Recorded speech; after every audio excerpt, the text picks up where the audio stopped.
Happy Sunday, everyone. Let's see, I do not see anyone. Hey, Natalie.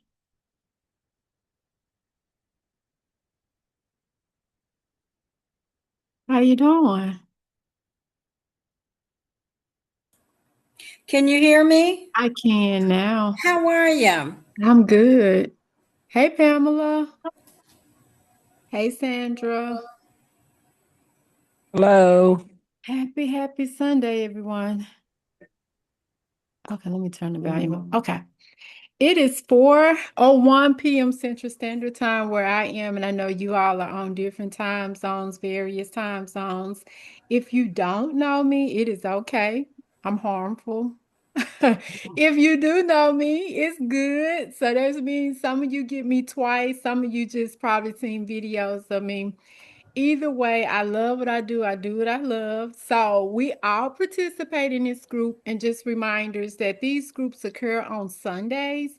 And so the good thing about it is, as a social worker, because we have an NCE side with academic coaching, but as a social worker, if you receive a private lesson, then you also get a group. So you get to attend these groups, and they alternate between Dr. Pam and I. So for those who like, I was looking for Dr. Pam, this is not her weekend. And I actually think after this Sunday, you all may not see me until September because I go into hibernation vacation mode.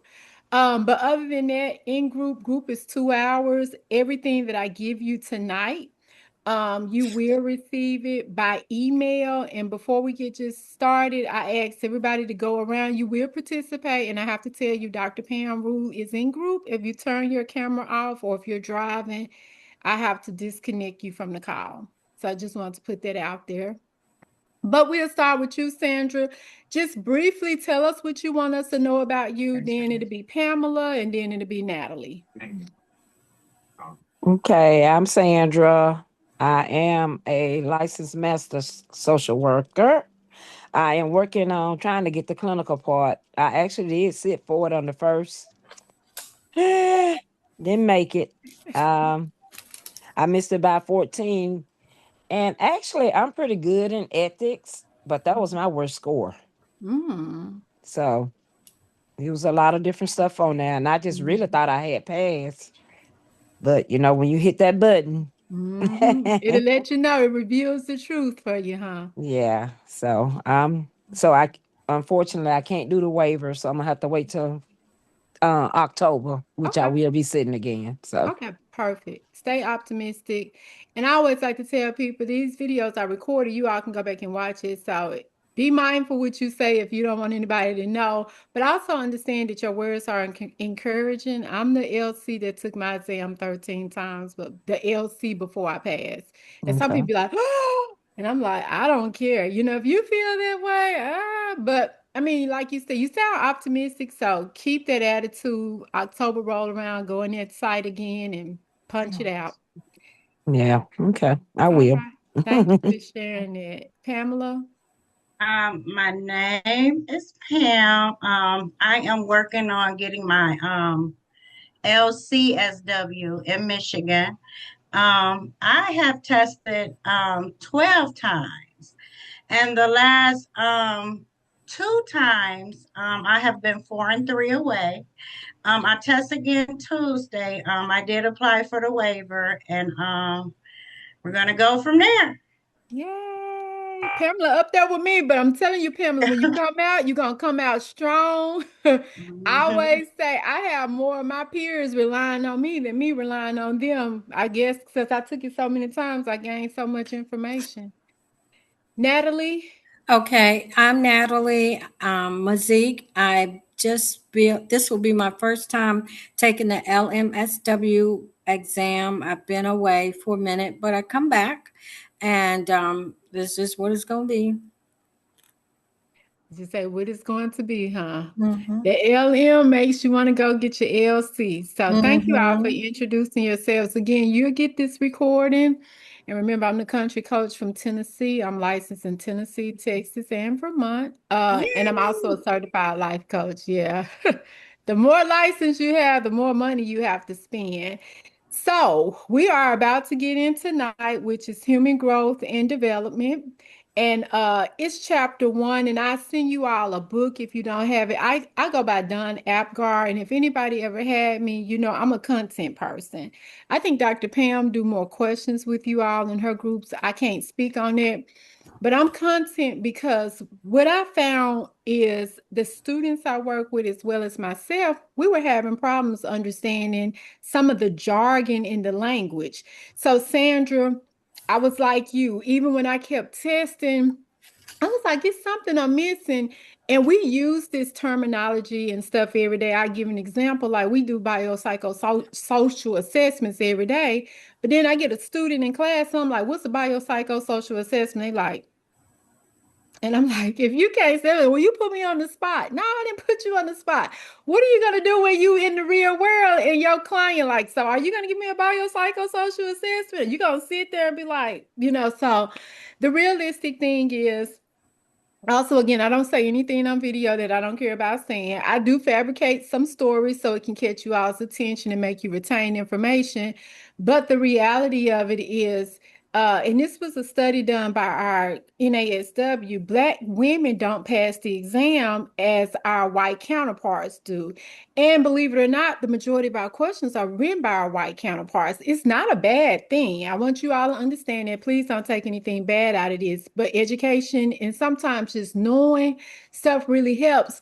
But the reason is we don't think like our white peers. And so not only do we as African American women or Black women, but even Hispanic individuals have the same problem because again, our level of education sometimes is different.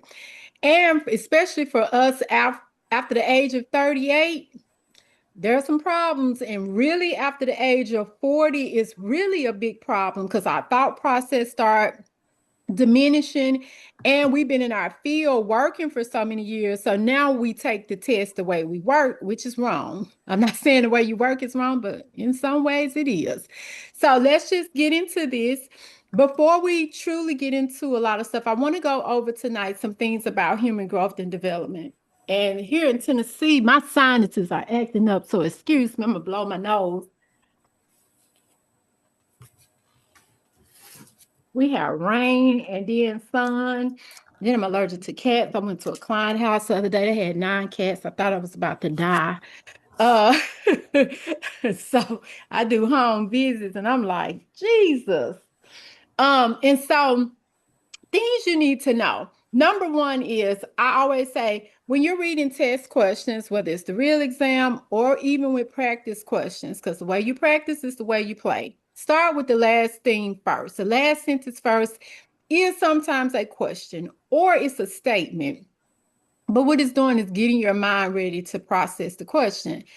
Always read the question twice, even if you feel like you know the answer, because when you read it and you're like, oh, I know what they finna talk about child abuse. Your mind has processed that. And then as you keep reading, it's not even child abuse, it's something else, but you're missing the concepts, the key concepts, because your mind is stuck on this child abuse. So just keep that in mind. But these are some pointers that we're going to go over. And some things that's part of human growth and development is understanding selective institutional programs. Has any do if I call on somebody, you're gonna be mad at me. Sandra, do you know what institutional programs are? Um, Institutional. I'm On your thinking. screen. You don't have to guess. It's right there on the screen. It's on the screen, I'm thinking. Like college, school, college. I see it, FEMA, Sandra. and I do see I kept saying education it's on there. the screen, Sandra. Yeah, I say I see education there. Yeah. You know, the food stamp program, stuff like Mhm. that. Yeah. So these are things, thank you. These are things that we have to know. Selective. When you hear the word selective, the first thing should be going in your head is this is not a program for everybody. Okay, that's number one. So a lot of times, that's why I say content is so important because a lot of the things are there in that those paraphrases, those questions, those vignettes. So this says selective institutional. When I think of institutional, I think of like a place where I go and it's something going on in there. First thing come in my head, believe it or not, is jail. But Mm-hmm. So you use your words and you use what you know to come up and form stuff, even if it's something you don't quite understand. And so what you have to understand is with selective institutional programs, it is preventive focus, which means we want to do something that's going to prevent people from getting in a worse situation. And it's for a restricted group. That's what selective goes back to. It's a restricted group of people who demonstrate needs. And so, what's so important about this is it's also an example of how policies, where we have to know policies, the policy perspectives that social work deliver. A lot of us work in Department of Children's Services or Children and Family Services, the food stamp office, as case managers, or we work at the Red Cross and things of that nature. We work at a lot of agencies that provide services to a restricted group. So remember, Social Security is an example of a selective institutional program. And other programs is like FEMA, like Sandra said, the educational. And remember, education, this is what I want you to also understand. Education is a universal because everybody gets it. So it's a program when you talk about education and there's a test question, it's referring to kids in school or it's referring to disabled people in school. Remember, education is a universal institutional program. And food stamps are selective residual, and FEMA is universal residual, and Social Security is selective institutional. Anybody have questions? Because there's different types. So when you talk about programs for our clients, we have the selective institutional programs. We have the residual programs, which is like FEMA. So that's like when somebody's house burned down, there's a big tornado in a town. We have universal institutional programs. Everyone has access to that.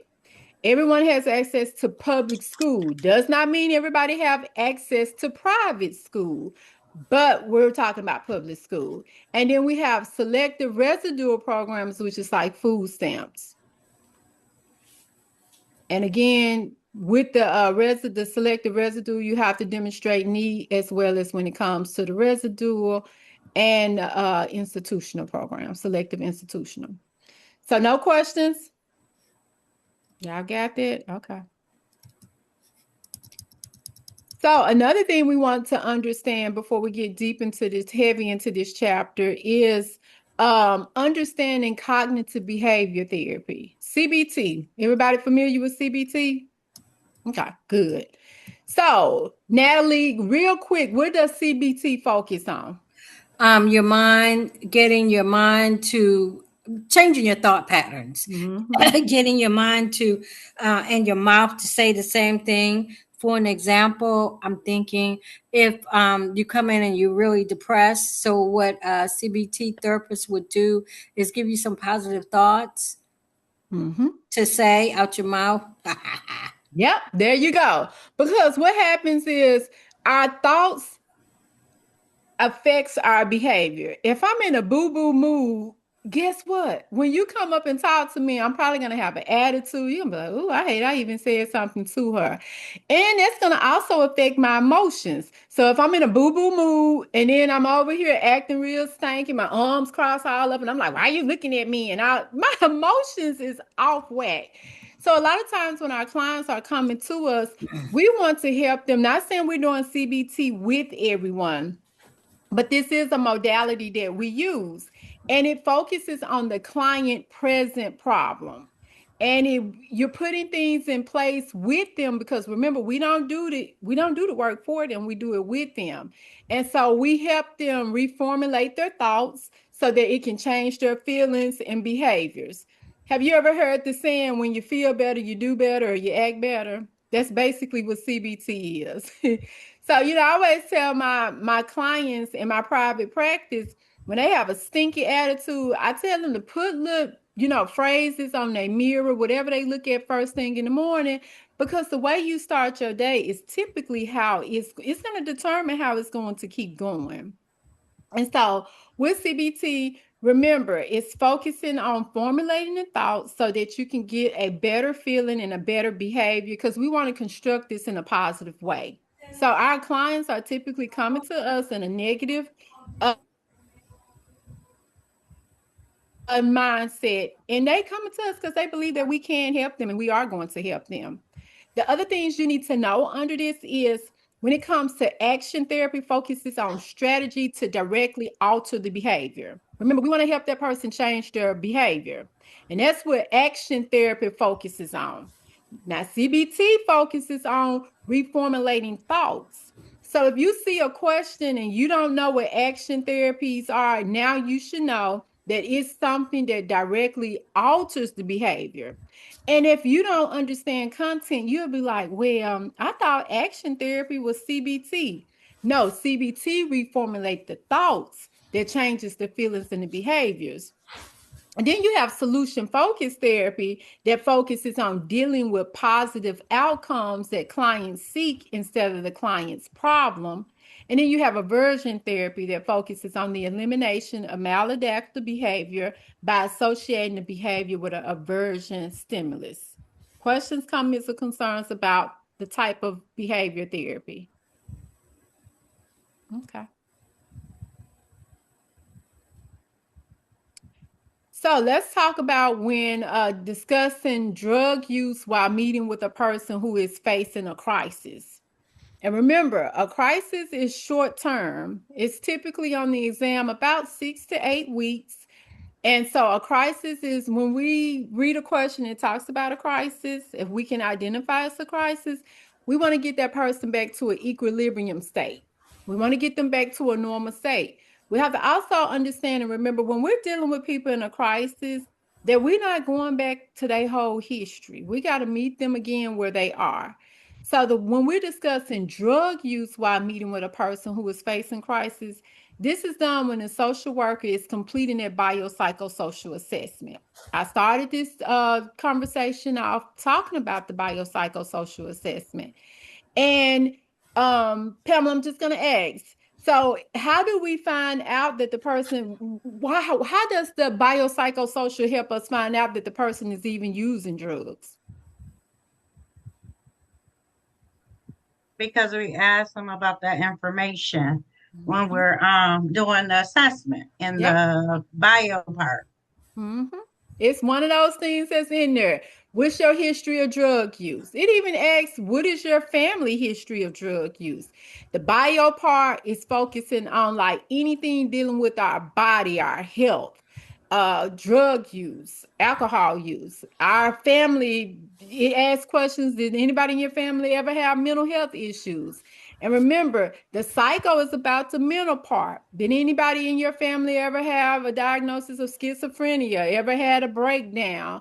Have you ever been treated for schizophrenia, or have you ever had depression?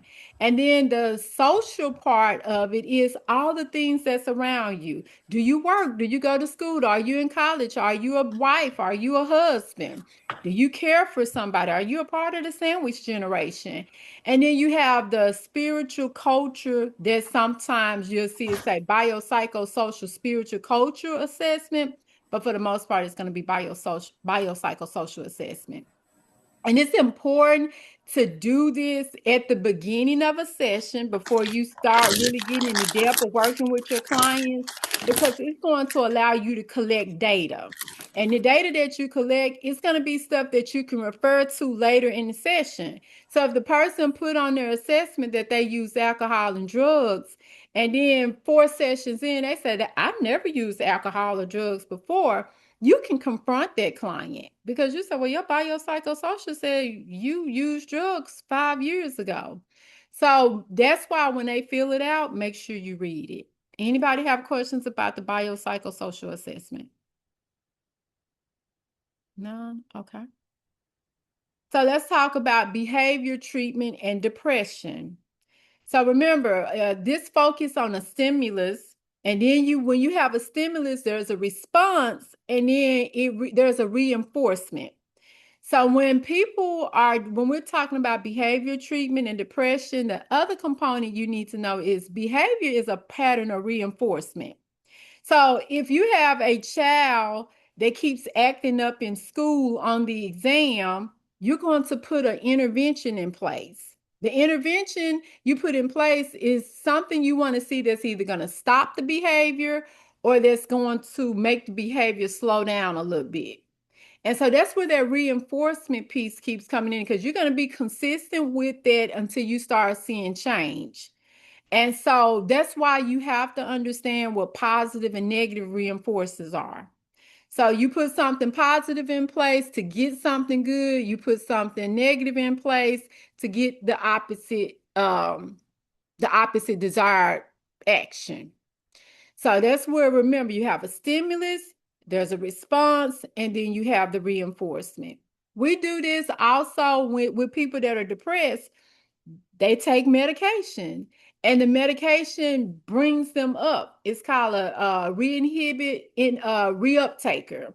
So when somebody takes medication for depression, it's to make them start feeling better and make them start getting up and kind of getting back out there and doing the things that they used to do. Questions, comments, or concerns? So is everybody familiar with ABA? Sandra, you know what's ABA, Sandra? It's I guess I'm gonna describe it right. Mhm. It's like a baseline and Mhm. intervention and then baseline. That's correct. So what's ABAB? The baseline intervention. There you go. So you actually get better results when you do ABAB Right. because you're testing it twice. I saw somebody say they didn't know what ABAB is. So AB is your baseline. That means you have a kid that's acting out in school.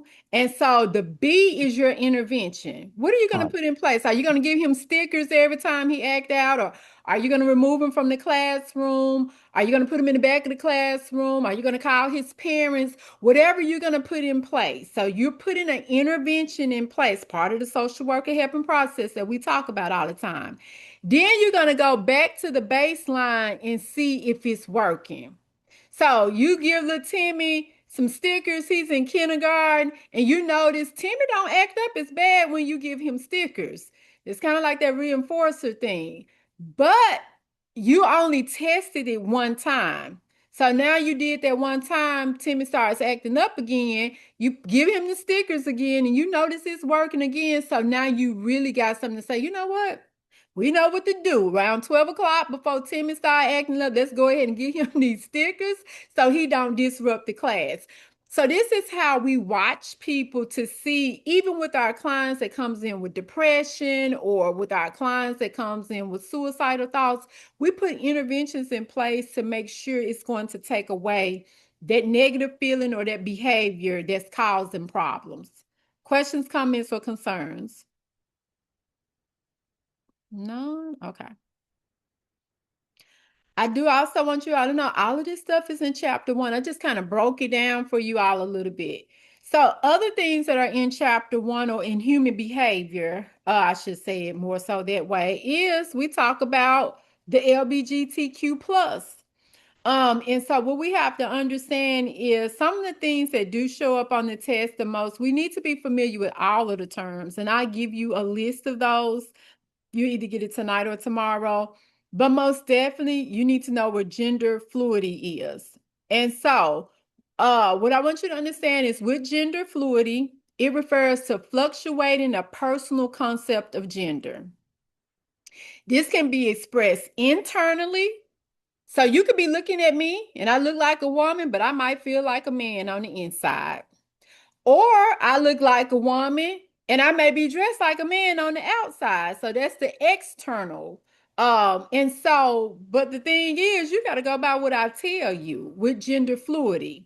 And so there are no set norms or expectations, which means when we be hollering, they need to figure out what they want to do. We can't do that. Because with gender fluidity, this is something that they can say at 10 o'clock, I look like a female, but I feel like a man on the inside. And at 10:05, You could be like, that girl was just looking like a girl, and now where did she even get them clothes? And 4 minutes later, and I'm dressed like a man, and I'm telling you to refer to me as a man. And so there's no said norms. And remember, a lot of times we do live by norms in society. Like, to me, it's normal for me to walk on the right side if I'm walking that way and another person to walk this way. But I'm finding out that ain't normal for everybody because I almost got into it with somebody in the grocery store. I wasn't moving my shopping cart. And I'm like, dang, I hope this ain't one of my clients. But that's normal to me. But norm is not as norm as it used to be anymore. Somebody was even driving on the wrong side of the street the other day. So when some things are not done in the norm, it does cause chaos.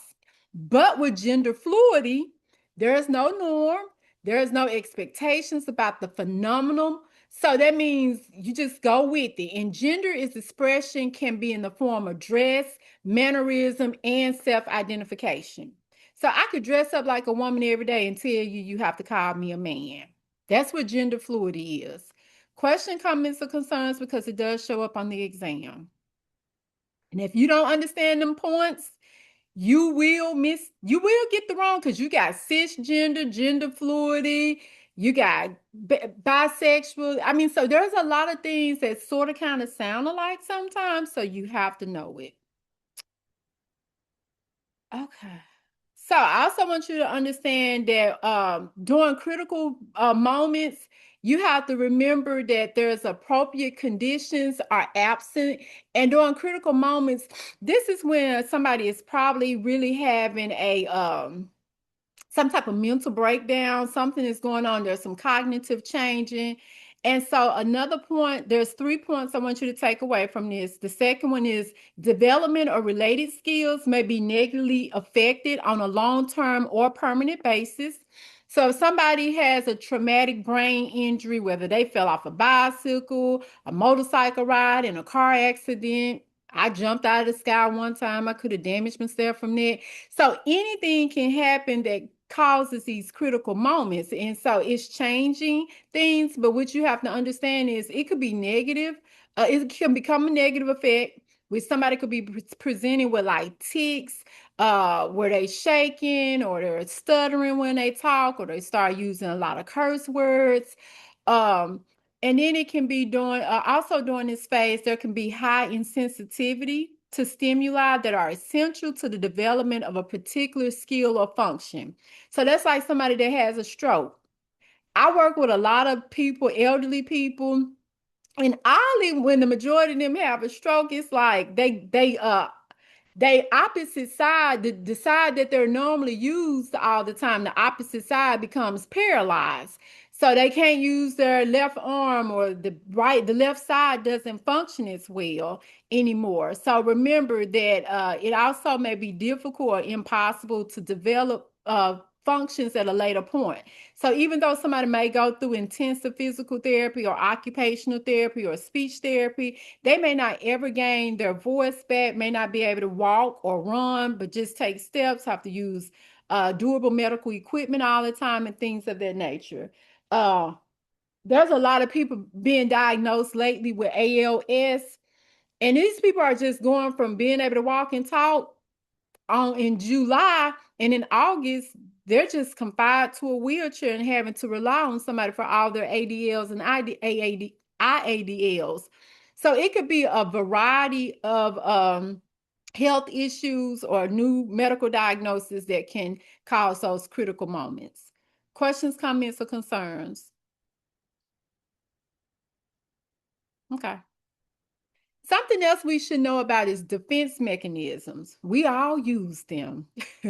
But on the exam, this is not talking about that, but I want you all to know on the exam, denial is often going to be used by somebody with drug and alcohol issues. I have never once, and one of my siblings was addicted to alcohol for many, many, many years. I have never ever once, and I worked in an A&D center, but I've never once heard somebody that uses or abuses alcohol and drugs say, "Yep, I'm an addict." They don't. Until they get to the point where it has severely damaged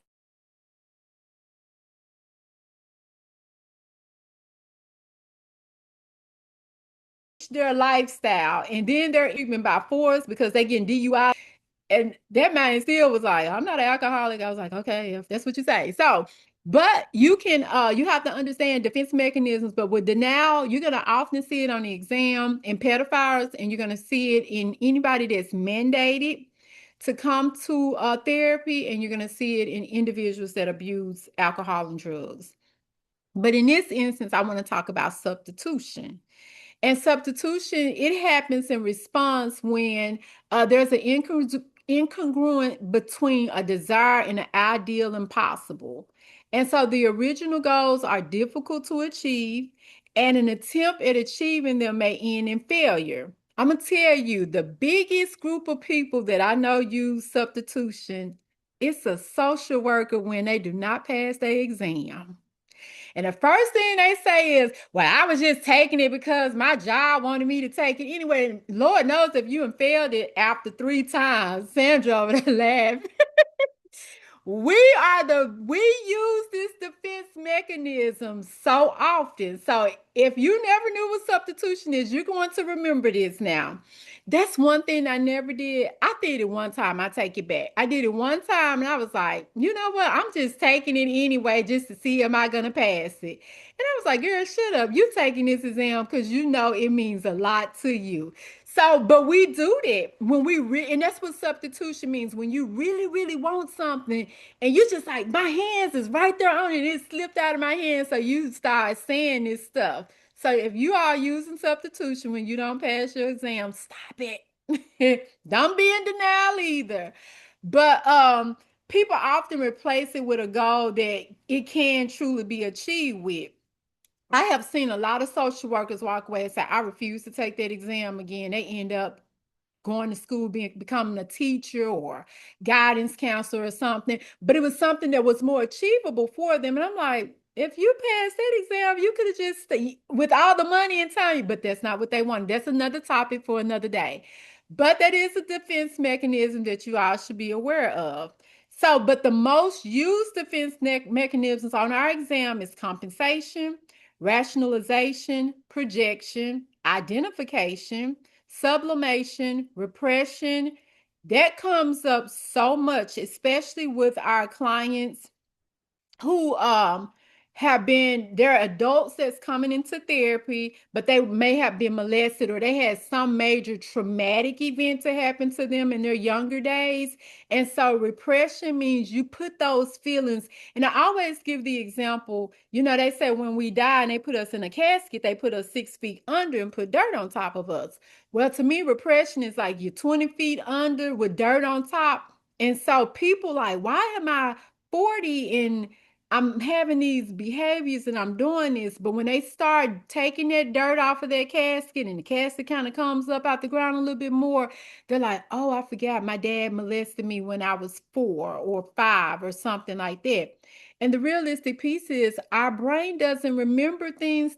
Some people have challenged me and said they can remember stuff when they 2 and 3. I don't believe that, but that's my opinion and it's theirs. But for somebody that was molested at 2 or 3 or 4, the the body lets you know later in life that something happened to you, but the brain does not allow you to recall that moment. So that's where you have a disconnect, a discord. And now as an adult, you're trying to figure out, why am I drinking all the time? Why am I acting out? Why am I doing this? Why am I doing that? And a lot of studies do show like adopted kids often have this problem because if we go back to Eric Erickson, 8 stages of development, if they were abandoned by their mother or their primary caregiver at birth, now they have trust or mistrust issues. So that's where things like this come into play. If you all want to know more about the most used defense mechanisms, they will be in some information I provide. But questions, comments, or concerns about number 7? Okay. So this is a modality that we can use in therapy, and it's called aversion therapy. And it pairs unwanted behavior like hitting with an unwanted stimulus like being hit back. If you ever seen 2 little kids, I got an 18-year-old and a 6-year-old grandson, and I swear the 18 act like the 6-year-old sometimes. But The 6-year-old hit the 18-year-old, and then the 18-year-old hit him back, and then the 18-year-old come to me and be like, "You need to tell him to stop." Because I was like, "Well, keep hitting him. Eventually, he'll stop." So, just have y'all way. But with that being said, that's what aversion therapy is. And so you're gonna put an unwanted behavior. You have an unwanted behavior, and you're gonna put a stimulus in place because the goal is to stop it. And again, aversion sounds like reinforcement, the negative and positive reinforcement. That's why you have to know content. Because when you see a test question, you say, "Well, Sherry taught me about aversion therapy, but this thing is asking me, do I need to use a positive or negative reinforcement?"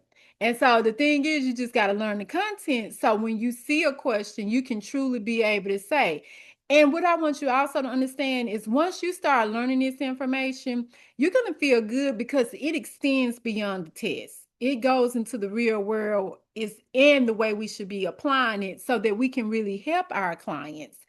So I am going to give you all this example. When a pedophile has thoughts of wanting to harm a child, they were they shock them. And so the goal is to stop the thoughts of wanting to harm a child sexually. There's also a drug called anabuse. Anybody know what anabuse is? Sandra, what is it? It's for alcohol. For alcohol. So how is it used as an aversion therapy? It makes them sick when they Make them makes them sick. real sick. Mm-hmm. So when somebody really says, "You know what, I'm ready to stop drinking," and they go into like an inpatient treating facility, they can give them antabuse. And antabuse is a medication. So because to stop drugs and alcohol, the realistic piece, we cannot judge. I've never done drugs or alcohol, thank God. But again, like I said, I had one of my brothers. And so, with that being said, I see the effects and working in a facility. So it's not something you start overnight. You most definitely don't end it overnight. But when people are ready for it to change, it's hard. Withdrawal is a mother. I don't know if you ever seen anybody go through withdrawal, but that's like if any of you all had a kid, they said you die when you're having babies, you die like 6 times. They said that's what withdrawal is like. And I think I probably died 6 times. I had 2 kids, so I would guess it was 3 each time. Yeah. And I did it a second time, dumb me. But with that being said, so that's what that abuse, and that's what aversion therapy is. You want to put something in place that's going to stop it. Now, because you're giving that person the abuse who drink alcohol, don't mean they gonna stop, because it's gonna take a minute for you start feeling the effects.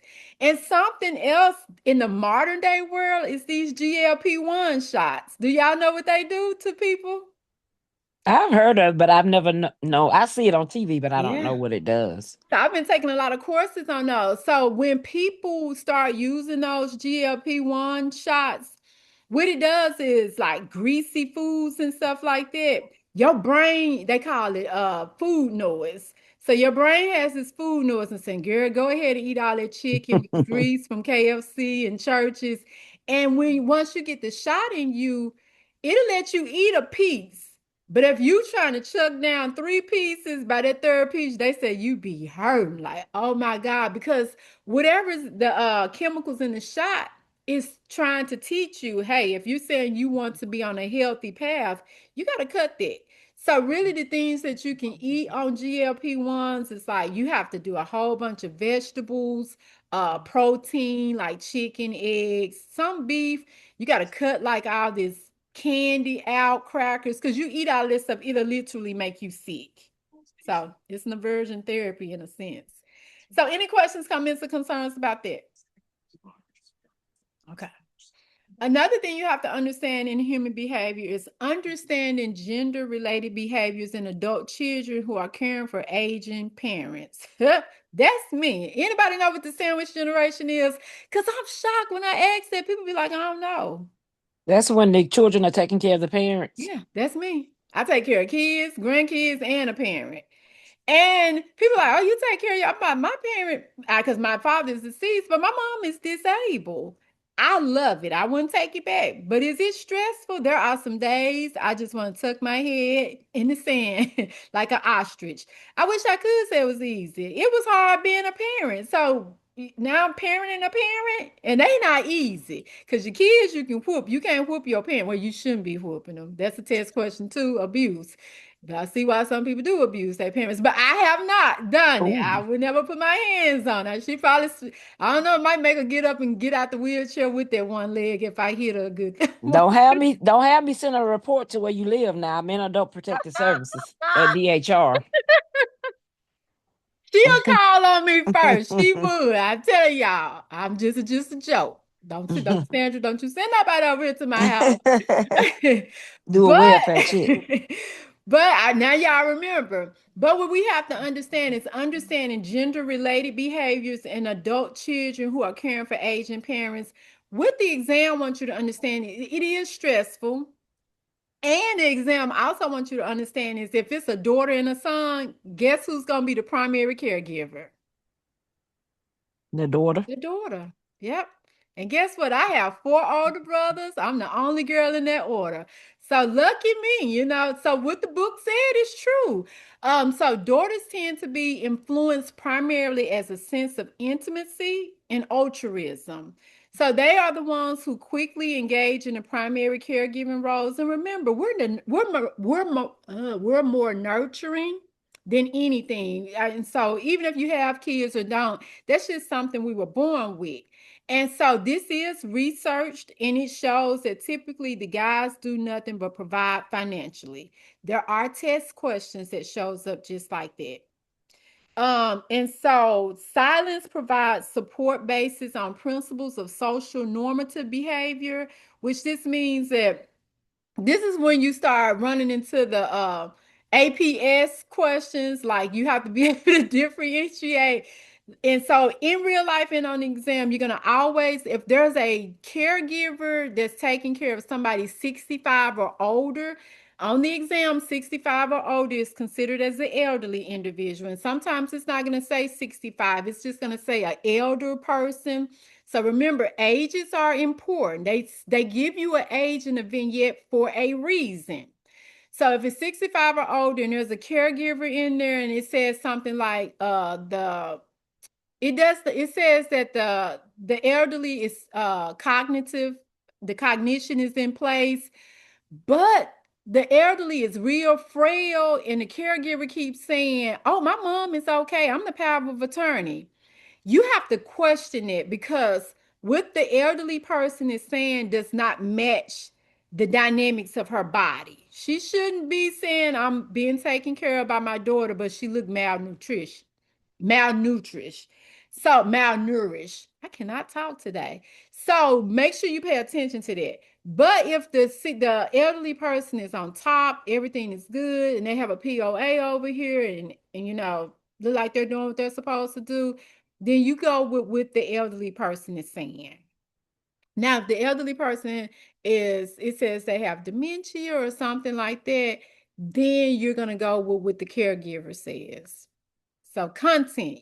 At the end of the day, that question could look four different ways. So you have to know content so you can appropriately answer. And I'm glad Sandra is on here because it reminds me to always remind you all that on the exam, you would never be an APS worker. You would never be a DCS worker. You would never be a crisis worker. Those are people that you're going to always refer those cases out to. Did that make sense what I just said? Okay. So let's talk about the defense mechanism reaction formation. Reaction formation is when a person feels an urge to do or say something and then actually does it. They say something that is effectively the opposite. So, like, I'd be like, I hate my supervisor. I don't have a supervisor. I am my supervisor. Let me say that. But there was a time I did hate my supervisor. But you be like, you hate your supervisor, but then when you at work, you like, hey, supervisor, hey, girl, how you doing? That is reaction formation. And your best friend, your work buddy, she like, girl, you do not like our supervisor. But that's what reaction formation is. And so my family says I do that very well with people. And I was like, what? I'm not fake. They was like, yeah, we know you don't like half the people you be out talking about hugging and all this stuff. But sometimes you have to do what you have to do. So remember, reaction formation is a person does the opposite of what they say. They say they love their husband, but they out there cheating on their husband. And then every time they see their husband, they all up on them. That's reaction formation. So another example is a person is angry with their spouse, but when they see the person, they appear very happy. Denial, I talked about that earlier, another defense mechanism. It protects the personality from anxiety or guilt. So these are like when we have a lot of our well, not even clients, but people in life that murder somebody and they know they're going to be they're going to be considered guilty, found guilty. If you all be like, how did that person murder the person? They got them in the interrogation room and they going through all this evidence and they still sitting there saying, I didn't kill her. So there was a case here in Memphis, and I can say this on recording, but it was my one of my relatives, and my relative was murdered by her partner, her partner, ex-partner, and they had a baby. The baby was only 2 days old. And he actually, we have the Mississippi River here in Memphis, Tennessee. And he took the baby, the 2 day old baby, and dumped the baby into the Mississippi River, and he killed her. And it's all over the news. You can Google it. And again, this is my cousin. But he said, I watched the case on television. The case aired maybe 6 months ago. And he sat there the whole time and was just like, I didn't do nothing. I didn't do anything. I didn't do anything. And so that's a real case of denial. And like I said, on the test, it often shows in individuals with alcohol and drug mandated clients and those who are pedophiles. So this is when a person refuses to admit the truth or reality of something. It's like, I know this really happened, but the allegations, they're not going to admit to it. And then we have displacement. It is shifting actions from a desired target to a substituted target. And so this is some reasons why the first target is not available. And you have a person that redirects an emotional reaction from the rightful recipient onto another person. So, it's like I'm mad at my husband, but I'm going to come home and take it out on my kids. I'm gonna take it out on my mom. I'm not gonna take it out on my mama because Sandra gonna call APS on me. So, and she gonna call CPS on me and take it out on my kids. But displacement, you can also take it out on an object. You can kick the door on your car. You can punch a hole in your wall. So that's what displacement is. And then you have compensation.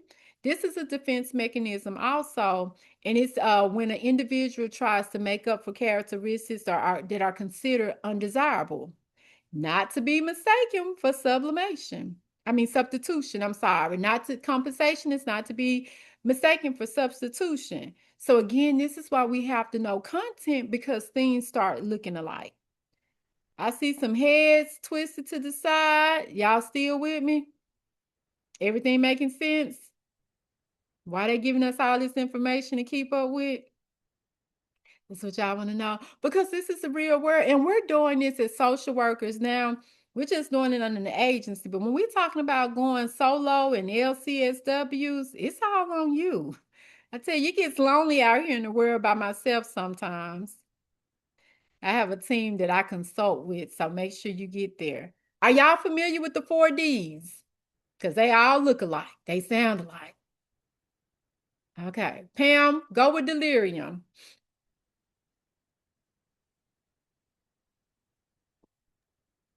Let's see here. It is a state where you have a state of confusion. That's accompanied by what? Um, It's right there on your screen. Let me see. I do not want y'all to work Oh, y'all brain. hallucinations, delusions, and anxiety Yeah. and emotional liabilities. Okay. Yep.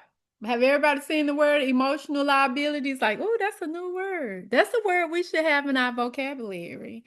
And so With delirium, there are symptoms of delirium. Delirium usually begin over a few hours or over a few days, and they typically occur with a medical problem. Everybody know what a UTI is? I have had one, and often many of us have had them. It's not a bad thing, but a lot of older people get them for some reason, and boy, they be in a delirium state. You be like, man, this person got dementia, and they go to the doctor, get an antibiotic, and it get cleared, and they be back to normal. And so like it said, our clients can come into our sessions, and even on the exam, we have to be able to differentiate. Like, okay, we know this part. We saw this person last week, and they was good. They haven't been. You do a full assessment. You haven't been in a car accident. And then they start saying stuff like, I should have been using the bathroom a lot, or my urine has become really, really yellow, or it smells. Those are light bulbs that goes off because those are things that let you know that they might have a UTI. And a lot of times UTIs are formed by sometimes it's medication. Sometimes it could be from sexual contact. It could be a variety of things. And this is just one example I'm giving you. But the common cause of it is alcohol or drug withdrawal. So again, if you have a client and on a biopsychosocial assessment, it says they have a history of drug use and now they presenting with withdrawal symptoms, they might have delirium. Medication, strokes, fever, malnutrition, infections, UTIs, sepsis, pneumonia, the flu. When my mom's foot was being amputated, it was sepsis, and her foot stunk because it was gangrene, and boy, it was horrible. I was like, I've never smelled it smelled like a dead person, but she'll kill me if she come back and watch this video. Like, you don't want to tell no folks my business. But with that being said, Mom, I got to use you as an example to get my point across. But with that being said, she was acting a little loopy. And I was like, my mama don't forget stuff. But when we took her to the doctor and found out what was going on, I was like, oh, that explains it. So that's what assessment is, ruling out what's going on. Natalie, read delusion. Thoughts that one believes are accurate even though there is evidence against said beliefs. Give us a second bullet. People cannot tell what is real from what is imagined. The main feature of this disorder is the presence of delusions, which are unshakable beliefs in something untrue. I think this is my boyfriend every time we have an argument. You know, me trying to say, sir, I have evidence that that is not real. So I think he be delusional all the time. If he see this, he gonna give me two. But with that being said, this is when we have a lot of clients that have psychotic issues, and we're talking to them, and they're convinced that it's something that they're gonna argue that the sky is purple. And you're like, nah, the sky is blue. And you're gonna ask three other people, they're like, nah, the sky blue.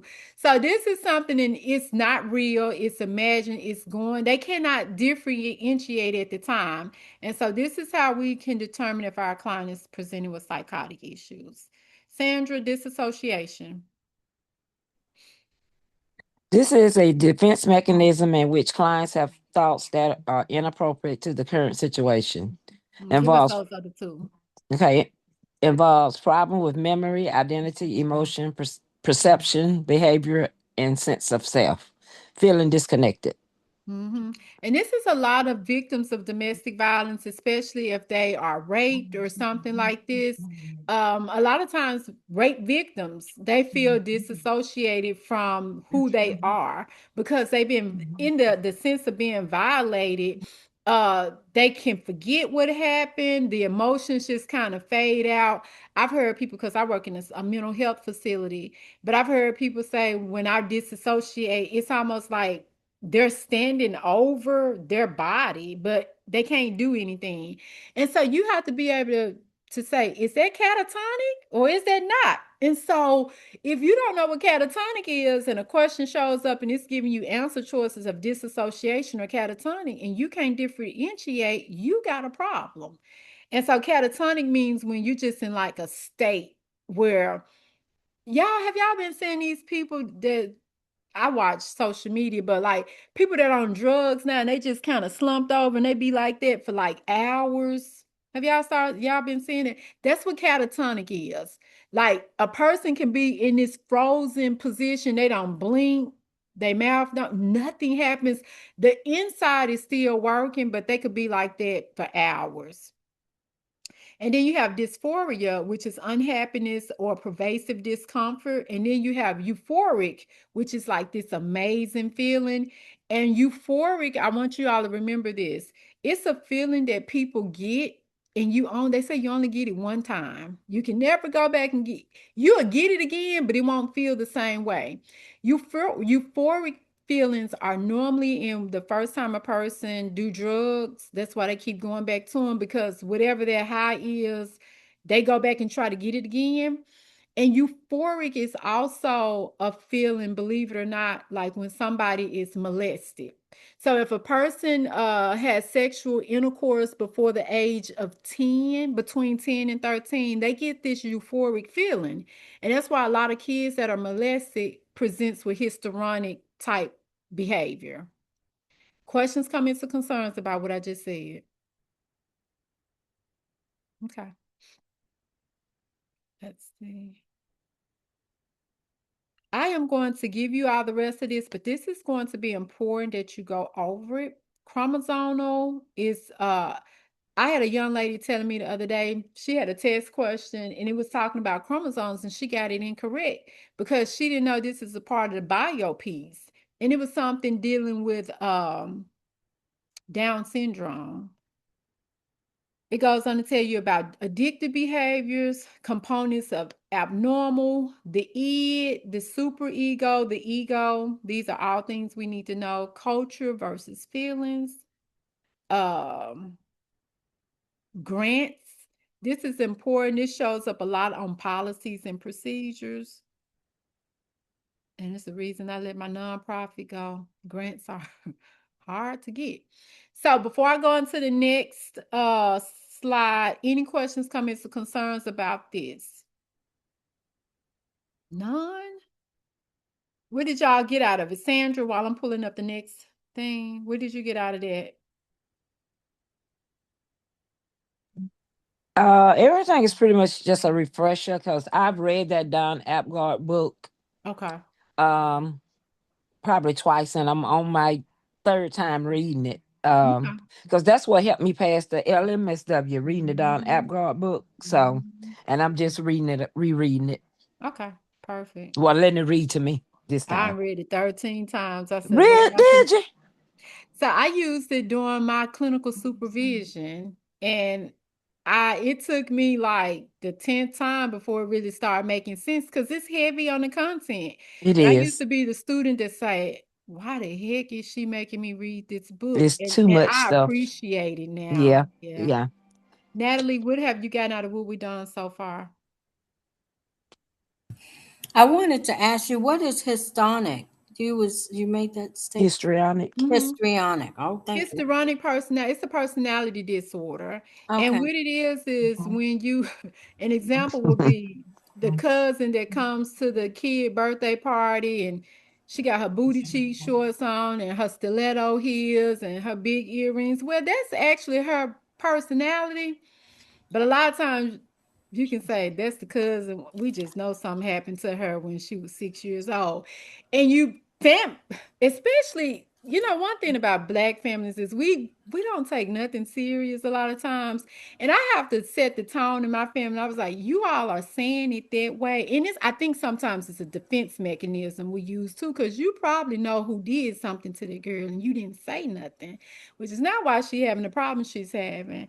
But truly, it's the on the exam, it's gonna often be a female, but she stands out everywhere she goes. She never comes to stuff on time. She arrived late because she's arriving not looking like anybody else, and she's going to stand out. And what research has shown is that behavior oftentimes it coincides with the person that was been molested or raped earlier on. And so that goes back to the euphoric feeling that I was telling you. I used to work with a lot of males that had been molested. Hmm. And when I would interview them, it would be amazing how they would say, I know it was wrong what happened to me. But every time I have intercourse with a male, another male, I am looking for that same feeling that I got when I was molested at 6 or 7 or 8. So again, research shows it, and people that work in those type of populations, you see it all the time. Yep. So did I answer your question, Natalie? Yeah, you did. Okay, perfect. Hey, Gloria, thanks for joining us. Thank you for So, having me. uh-huh. So this is another thing, as always, Gloria, everything that we go over, you'll get a copy of it and you can go back and watch the video and see what you missed. Thank you. Oh, you're welcome. So this is a part of human growth and development, the stages of development. You have Erickson, you have Freud, you have Piaget. And if you don't know their work, it can start looking like this person's stuff sounds like this person, and this person's stuff sounds like this person. So with Erickson, his Erickson focuses on human personality determined by childhood and adult experiences. That's basically what I've been talking about a lot. So whatever happened in a person's childhood, if they didn't get it resolved, then it rolls over into the adult life. Then they start recognizing like something is different. That's where that term we use called dystonic comes into place. I'm sorry, somebody wrote something in the chat. Oh, okay. That's when something happens when they become an adult and they start saying, I don't like this feeling, this is dystonic, and they want help. Freud talks about children influenced by sexual drive, capable of sexual activities from birth, which are non-sexual. And Piaget talks about the intelligence. It's an extension of biological adaptation and has a logical structure. This is how children and adolescents acquire knowledge. A lot of us who don't pass the exam, I know people don't like to hear me say this, but I'm talking about myself when I wasn't passing it either. It's because of our background. My parents were old as Methuselah when they had me. They was like, them over 40 people. And so if them over 40, I'm having a baby over 40 shows was 50 years ago, my mom and dad would have been on this show. But with that being said, because they were older and the lack of education that they had, things are passed down. And so a lot of times, some of our challenges come from our childhood, and we're like, but we get so fixated on, but I passed my master's, I went through grad school, so how did I pass it? Needless to say, your professors didn't go as hard as this exam is going, but they gave us the tools. But all you had to do was do the work a lot of times and turning in the reality of it. So now you're being challenged more with the exam. So what I like to tell students is put that to the side and let's focus on right now and get you where you need to be. And so we're going to start with Eric Erickson stuff first. No, actually, we're going to start with Piaget stuff. So on my screen is to the far right. Let's go here. So with Piaget, the sensory motor stage, this is from birth to 2 years. And so when we tell you our age is important to remember, because some of the exam questions would say a 2-year-old child or infant or a toddler or 18-year-old person. So you have to know these ages because it is letting you know the setup of the question. So sensory motor, if you think about sensory, we have 5 senses: touch, taste, smell, sight. So birth to 2 years, they're learning through sensory observation, and they're gaining control of motor function. So object permanency, this is a word that Margaret Mailer uses also. So you got to be able to differentiate. Object permanency is acquired. So when they cry, when the mother goes into another room, that's what object permanency means. That they recognize the object that be around them all the time. And so at 2 years old, they're like, wait a minute, that lady who be around me all the time, she just left. Is she coming back? They can't really talk, so they cry. That's their form of communication. So questions about sensory motor. And so one way I always tell people, if you think about sunscreen lotion, this is how you can keep up with Piaget. It's y'all know what's on the what are the acronyms on the sunscreen bottle?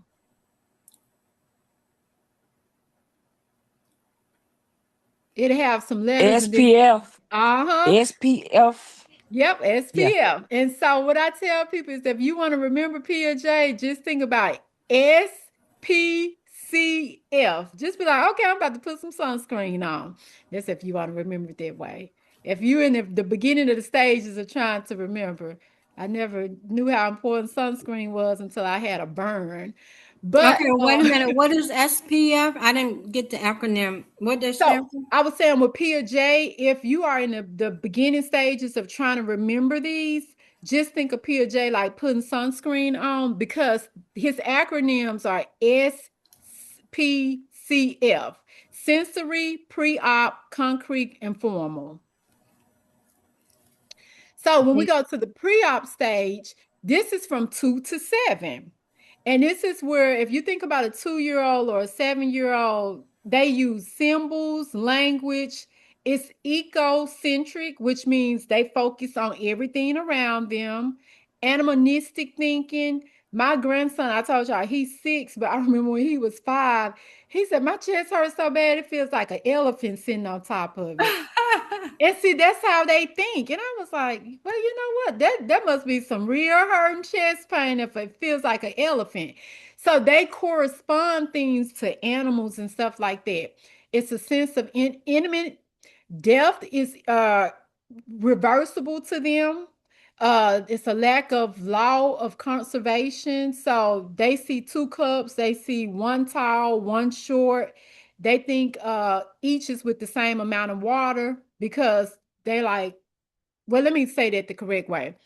It could be a tall and short cup, and they really can have the same amount of water. But if a 2-year-old see a tall and short cup, which cup do you think they think has more water in it? The tall cup. So that's how Yeah. they see things. And so when it comes to the concrete part of it, there's 7 to 11. We're still talking about Piaget. This is the ecocentric centricity. It's replaced by operational thoughts. They try to change what they learned from the other stage, and they think death is irreversible. And when it comes to the law, it's the law of conservation. So at concrete stage, they know things a little bit better. You can have a conversation with them. It may be a struggle with some things, but for the most part, they can put things in place. This is where a lot of us are at with the exam. We're 40 plus, but we are in a concrete stage because there's some things that we don't understand. And then you have the formal operational stage or state. And this is from 11. This is all of us on this call tonight, from age 11 and up. We should be having abstract thinking. We should be able to define concepts. We should have deductive reasoning and hypothetical thinking. So that means that we should be able to do geometry, math, uh, those algebra problems. You should know that the stuff in the parentheses, you got to add that up first before you start multiplying Do know stuff. that. All of that. If you still don't know that the stuff in the parentheses go first, I'm gonna say you need to question yourself because this is really what formal operation looks like. Now, concrete operational stage is like if you say, because like I told y'all, my parents, oh, they'd be like, if you throw a rock at a glass house, and it's just the sand. But if somebody be like, girl, you throw a rock at a glass house, it's gonna break it, and they really believe that they're not joking, they're not at the formal stage, and you probably want to cut your conversation with them, or you gonna go crazy going back and forth with them. They're not delusional. That's just their thought process. So questions, comments, or concerns about PJ. So you're gonna put on your sunscreen with PJ. Now let's go with Freud. Again, Freud talks about the oral and anal and the phallic state. And some of Freud's stuff actually rolls over into Eric Erickson, but I'm not gonna get deep into that.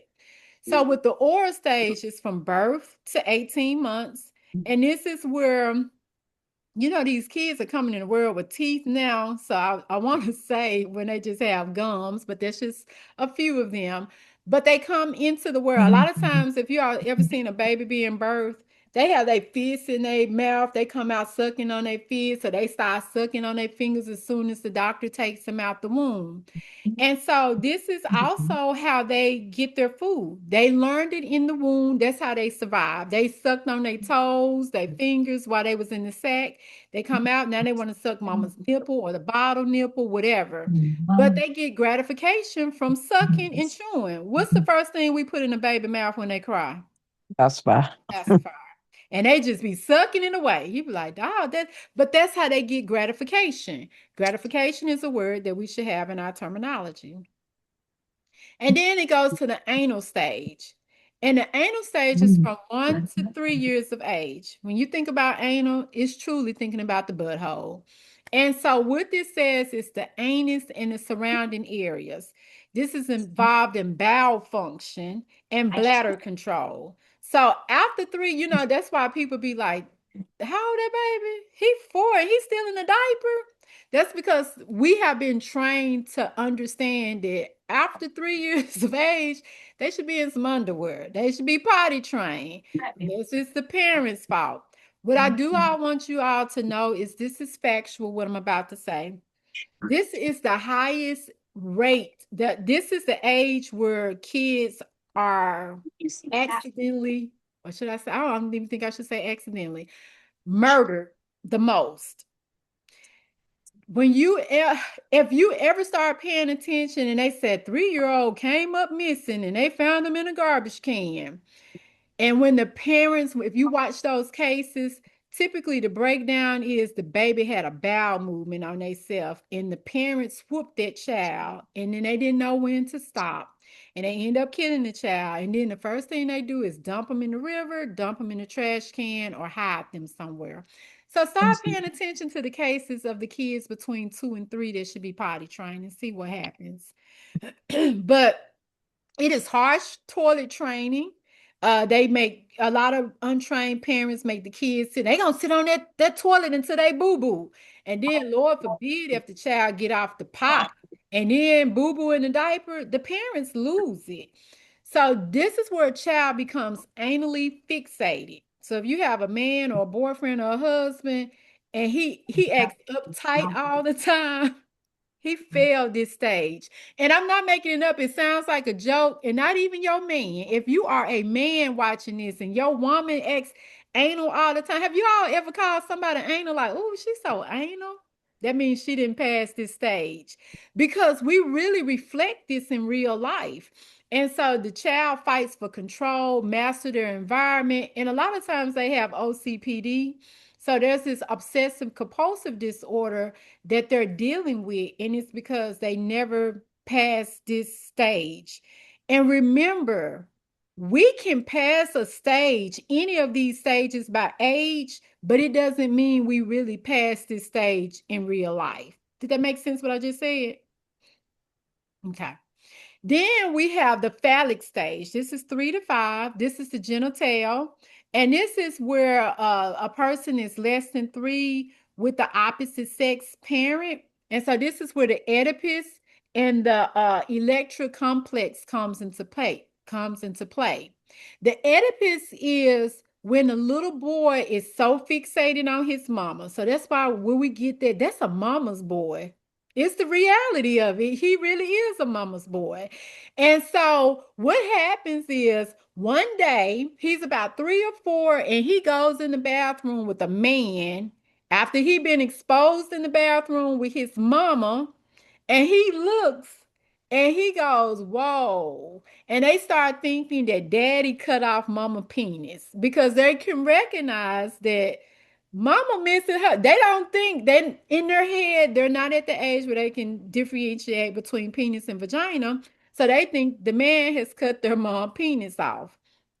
They start disliking their dads early at this age, and then they become real clingy to mom. I have an 18-year-old. We're just like this. My girl and I, we're the totally opposite. So that's where electric comes into place. When you say, oh, she's just a daddy's girl, that's the electric complex. She really is a daddy's girl. And I always tell students at this point, if you never watch Eve's Bayou, watch it. It's an old movie, but the young girl is Megan Good, and she has, oh my God, she plays the Electra role. I want to say Samuel L. Jackson is the father, and she's infatuated with her dad. So you'll be able to see how it is. So does everybody understand Oedipus and Electra? Because it shows up on the exam. Okay. And so again, this is the phallic stage 3 to 5, where they really become fixated. The man be like, my son don't ever want to come with me. And that's because he want to be with mom.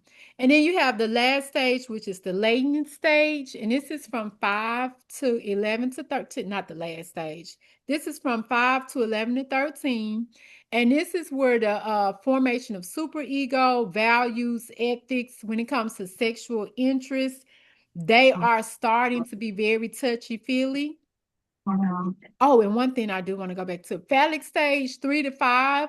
On the exam, this is where you start seeing there are test questions that talk about little kids at that age playing with themselves. It's normal. A cherished landmark. So remember that it's normal because that's the phallic stage. So with the latency stage, it's 5 up to 13. And then when it comes to sublimation of sexual energy into the energetic learning, this is where kids, although they are into play, they are paying attention to the difference between men and women and things of that nature. And then the next stage, which goes over into Eric Erickson, that's where they start becoming confused a little bit about who they are and where do they stand in life. And the last stage in this is genital. This is from 13 up to adulthood. And this is the capacity of true intimacy. And there's a lot of us that are 50 years old and we still don't know how to love. We don't know how to hug. We don't know how to tell people we love them. We want to be by ourselves and we think that's healthy, and it's not. So you may be 50 or 70, but you may not have passed this stage. No problem. So that is so far we have gone over Piaget and Freud's work. Any questions, comments, or concerns? Eric Erickson is so long, you all have to go. Let me just ask, do anyone struggle with any of Eric Erickson's work? I do. Okay. So Natalie, pin that and we'll talk about that in private session. Okay. Okay. When it comes to Colbert, Colbert stuff can get a little confusing, but what you have to remember is he have 3 levels, and in each level there's 2 stages. And so the first level talks about obedience and punishment, which is the age of infancy, and then self-interest, which is preschool. So when it comes to the infancy, obedience and punishment, we have to remember the kids don't understand what's right and wrong. We're teaching them. Kids are so innocent until we start beating on them and telling them to tell stories. So we are the ones that's training them and teaching them about right from wrong. Some of the right and wrong is good, some of the right and wrong is not. Because the things that they like to do at that age is stick stuff in sockets. So yeah, we might have to tap their hand or move it out the way and say, don't do that. They like to touch the stove, which I don't even think people use stoves anymore. But Sandra like, so they want to play with the microwave oven. I used it to match times. So we tell them, no, you cannot play. Or is it the air fryer? It's the air fryer. They want to keep opening the air fryer. So we have to tell them, no, you can't mess with it. Now they do like to use the plugs now because they're trying to plug up that iPad. And then part 2 of this is the self-interest. That's the preschool age. And in this, the interest shifts to rewards rather than punishments. That's like that little Jimmy we was talking about earlier. If you ever been to a preschool class, man, those kids are on 10 all day long. So that's why when you go to a preschool, you got sticker charts, you got the popsicle station, the lollipop corner, because these teachers say, we're going to give them a sugar rush and send them home with the parents. But they have to do what's in the interest of the kids. And the kids, like, if I sit here for 15 minutes, I know Miss Sandra gonna give me a lollipop. They want that little old bitty dum dum. I don't care how small it is. So that's what a reward looks like. So they're like, I don't want to, if you ever seen a preschool and you raise your hand, they be like, because they rather be rewarded than to be punished. That's the reality of it. And then you have part two of Cobra's theme. Again, now you're talking about confirmation and interpersonal. These are school age kids, and he talks about authority and social order. So with the confirmation and interpersonal, this is the good boy, bad boy level. The effort is made to secure approval and maintain friendly relationships. Have you ever heard somebody talk about the kid and they be like, this child does nothing wrong? Well, he doesn't do anything wrong in front of adults because he knows what to do. Now, if you had to ask his peers, they'd be like, man, look, Jimmy's so bad. But he's keeping that good boy or she's keeping that good girl persona in front of the teachers, in front of them the parents, not the parents, because the parents get the worst of it, but anybody typically outside of the home. And even sometimes with the parents, because I have a lot of friends that are educators, and they like, man, the parents come up to this school, but my child ain't did nothing wrong. They're so good. So maybe they display good behavior at home and bad behavior at school. But the other part of this is orientation towards fixed rules. And so the purpose of morality is maintaining the social order. They have the interpersonal accord, it's expanded to include into society. So this is where our school age kids, again, they're learning how to put on the role or they're doing what they need to do to get through the day. And that's a good thing. And then the last stage, the concept contract, that's referred to the teens. And this is the mutual benefit. This is reciprocity. So moral right and legal right.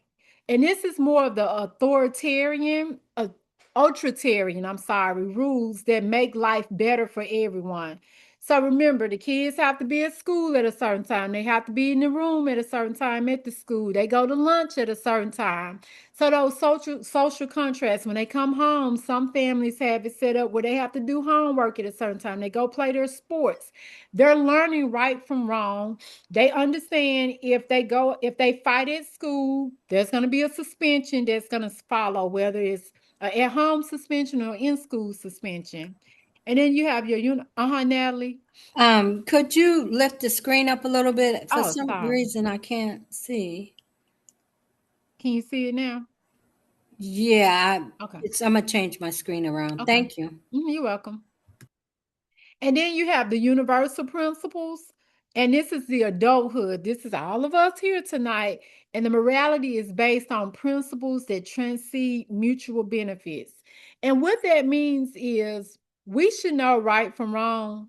If we do what's right, is the question. That's like our president.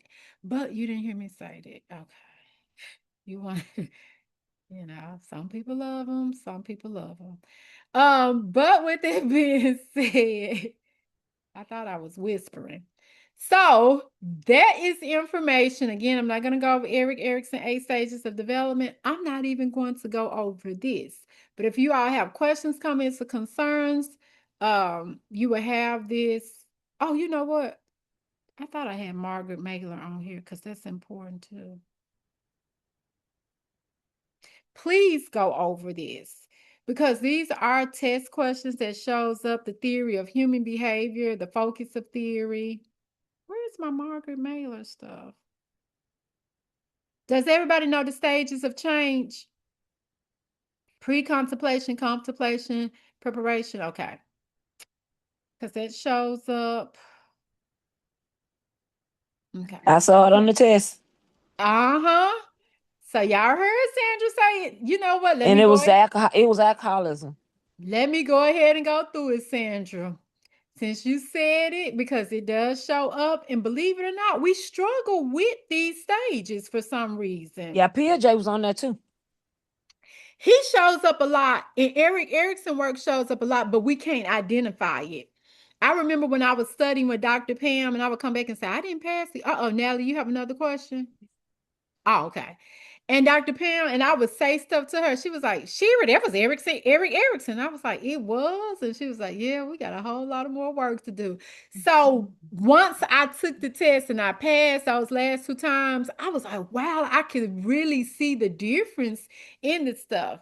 So let's talk about the stages of change. We have pre-contemplation. And it's just what it means. Okay, so I'm a big girl. I'm just gonna say I'm a big girl.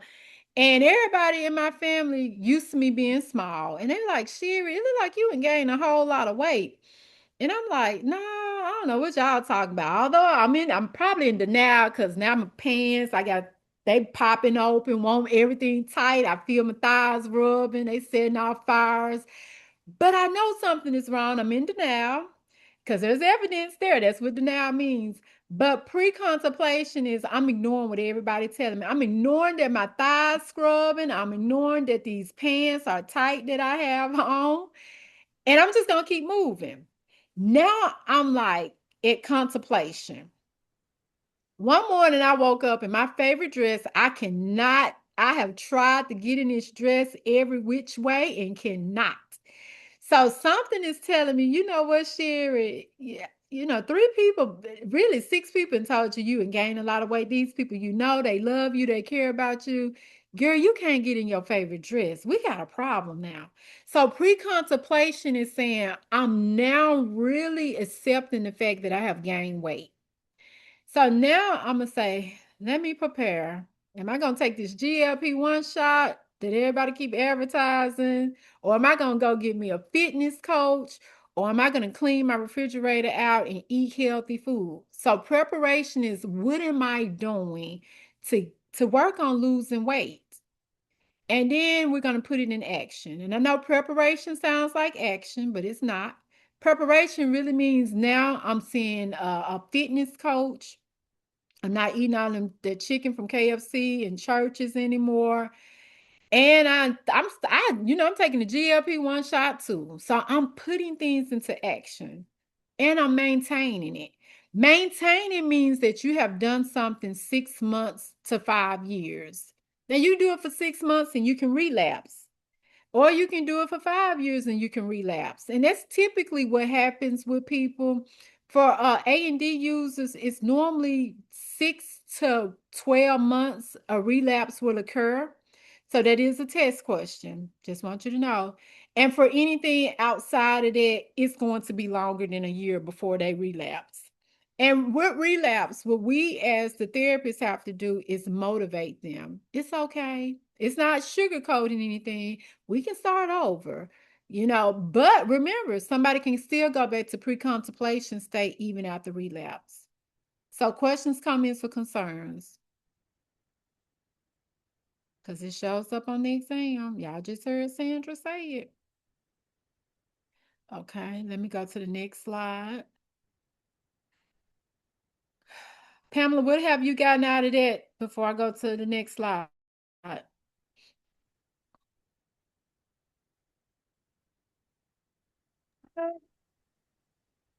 Just You kind said, of, I think I just a basic review also because I knew those terms. oh, okay.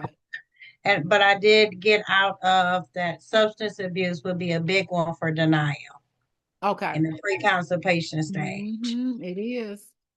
Gloria, I think Gloria stepped away. Natalie, what have you gotten so far? A quick review of those stages and those different theories that I haven't gotten to yet in my study. Okay. Sandra, what about you? Still a refresher for you? Yeah, I keep forgetting I'm muted. But Okay. yeah, just a refresher. Okay. Um, um, I mean, you think you know this stuff until you get in there and see those two answers that look alike. Mm-hmm. And I know after I took the test and then came back and just did some more studying, I'm like, man, I was on the test and that's what it was. Mm-hmm. Man, Yep. that was on the test and that's what it was. So I think I was more upset.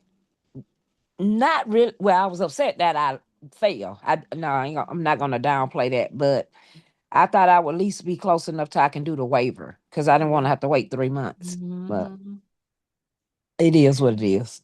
So Natalie and I talked about this the other day. This is what universalization looks like, Natalie. So I'm gonna tell Sandra, well, you're not the only person that this has happened to, and so it's just time to get up and go back out there and try it again. So Natalie and I do private sessions together, and we was talking about universalization, and I just saw it as an opportunity. So what I let her know is I'm not taking away from the fact that you did not pass, but the fact is a lot of us go in there and don't pass. So that's what universalization looks like. After I've been talked all day long, y'all, it just started mouth getting dry, everything. Gloria, what have you gotten out of what we just went over? It was a review for me more than anything. Like it needs to solidify, like Sandra's saying, you think you know this stuff until you get into the test.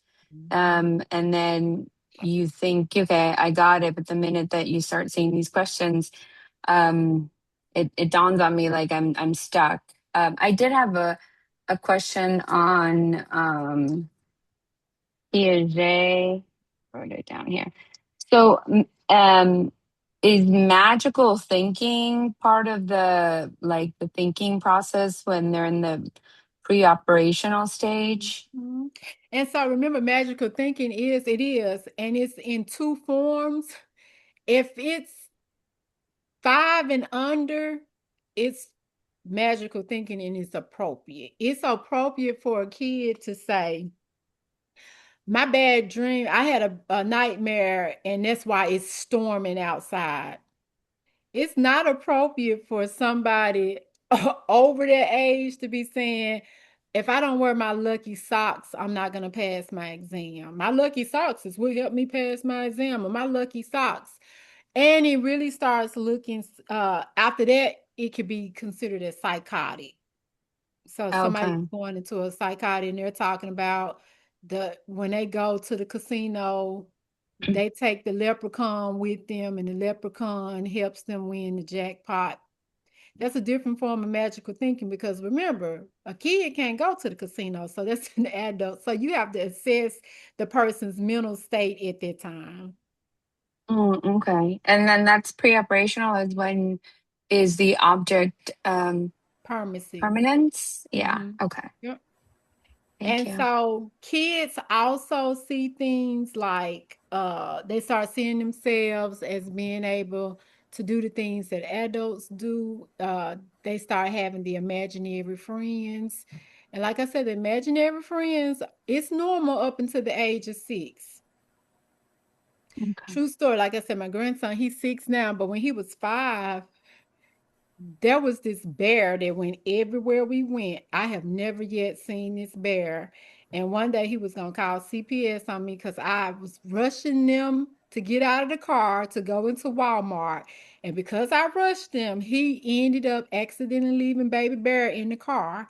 And the whole time in Walmart, I had to hear about a bear that didn't even, I was about to go crazy.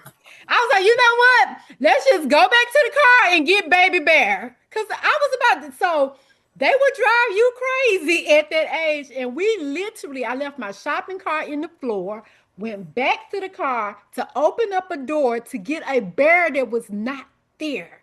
But in his head, baby bear was going to die in that car and it was going to be on my conscience. And I started thinking, is he going to call CPS? So, man, I'm a social worker. So I couldn't have that on my conscience. So get you a kid, they will have you playing into all kind of stuff. But that's normal magical thinking. Now I might be psychotic for playing into it. Y'all might need to look at that. Yeah. That's why I said, Lord, life is never boring with a child under 6 in your home. It's never. But yeah. So here's the thing we need to know when we come into human behavior, human development, diversity and behavior in the environment. Again, Freud plays a big part in this area, and this is a big part of our exam. I know a lot of people feel like when this new test roll around in August, which I said, please don't get caught up in it. It's just a terminology. There are still areas that we have to be um fluent in essence, because especially us, we're providing services to people. And this is not something on the exam, but we are like, it's us versus AI. And I've taken these courses and they're saying AI is not going to take our job. But I cannot tell you how many clients I have in private practice to come back and say, well, you said this in my session, but AI said you should have said this. So, with that being said, we truly need to know our work and our history of our work so we can let people know that AI is not a human. And AI cannot feel when you are, cannot respond to you when you are presenting with feelings or you're presenting with distorted cognition and things of that nature. So understanding Freud, Piaget, Margaret Mailer, Colbert, all of the other people, understanding their work is very important in our day-to-day world. And so again, I'm just touching bases. Sigmund Freud, he goes on to talk about the states that a person's personality solidifies as a very young person. And like it says on number 4, Freud states that children gain some kind of pleasure or gratification from the parts of their body. If you remember earlier, I told you it is normal for a 5-year-old to play with themselves. I don't know if you all have ever heard this, but a lot of times kindergartens get caught. It never fails. Kindergartens always get caught fondling with another student in school. And the teachers hate to make these reports because it gets blown out of proportion and nobody ever takes the time to say what they're doing is normal. The first thing they say is, we got to call see, and they do by law, they do. And then CPS will say, well, they have to go into and see if it's any molestation going on in the home. And after all of this stuff is ruled out, they find out it's just something that they normally do. And so keeping that in mind, that's why it's important for us to know these things. So when we are a CPS worker, we can go into a home and do an investigation fairly and not go in there and saying, oh, this kid being molested because he at school touching another little kid. So that comes into play there. Freud also believes about fixation. And again, this is when a child is gratified or frustrated too much. And this is talking about fixation has lasting effects and shapes the child's personality. So we can get fixated on stuff in a variety of ways. You can be autistic and get fixated on something. So this is a term that you will hear a lot. That's why you have to know how to implement it. And again, oral, anal, phallic, latency, and genital. Freud is also, again, we talked about Oedipus and Electra, and I'm repeating the same thing. So if you didn't get it the first time, you'll get it this go round. Sigmund Freud is also psychoanalytic theory. This is something you have to know for the sake of the exam. And this theory is related to an individual and the total of past experiences and treatment that can be done by dealing with all other repressed. I said repressed earlier. Pamela, what is repressed? When you go back to a previous, when you go back to, is it to a previous state or you? No, so You talk, see, that's regression that you're talking about. See, so this is why we have to know these words. I got it mixed up too, because both of them was re. so repression is when you push down on something. All the Okay. way down. And it goes into the unconscious. See, you would have thought, and I'm telling you what would have happened, Pam, and I'm not picking on you. No, I'm picking on, I want all of us to be where we want to be. But when they do questions like that on the exam, they actually do put repress and regress together because they know we answered just the way you answered. And what happens is because midway in the exam, our brain starts shutting down. Stuff start looking like question 80 start looking like question 2. And you start saying, but did I answer question 2 right? And now you on question. I'm telling y'all, I can write a book on taking this test. I took it 13 times. Spent $20,000. I've been hypnotized, taking medication, everything under the sun and moon. So I started having magical thinking. Maybe if I go get hypnotized, I'll pass it. Maybe if I go, I went to a whole nother state and took the test. All of that. So I'm telling you, I've been there. So when I tell y'all this, I'm talking from personal experience sometimes. But yeah, I'm glad you did that, Pam. I wasn't picking on you, but it happened for a reason. So now we know. So now you know the difference between repress and regress. Regression is a test question that's going to look like the family got a 7-year-old child and then they just had a new baby and the new baby is getting all the attention. So now the 7-year-old is putting on a diaper and sucking his thumb and going around the house talking about, Mama. That's what regression looks like. And the test question often, when it comes to regression on the exam, it's often going to reflect because there was a change in the environment and it made a person go back to a baby state. Question, comments, or concerns about that? What did you say repression is? You gonna tell me, Natalie, what is repression? Because Pamela just told us. Well, tell me again. You gonna tell me, Natalie? Sandra, tell Natalie. See, she wasn't listening either. When Sandra, you tell Natalie what when you repress push it is. down to your when you repress it, you push it down to your unconscious. Okay, thank you. See, teamwork make the dream work. So, Natalie, think about repress like you being in a casket and under the ground. So you don't see when you if it's somebody you love, once they put them in the casket and under the ground, you may have some thoughts in your head, some memories about that person, but you don't see that person anymore. So also we talked about Oedipus and Electra. Sandra, what is Electra?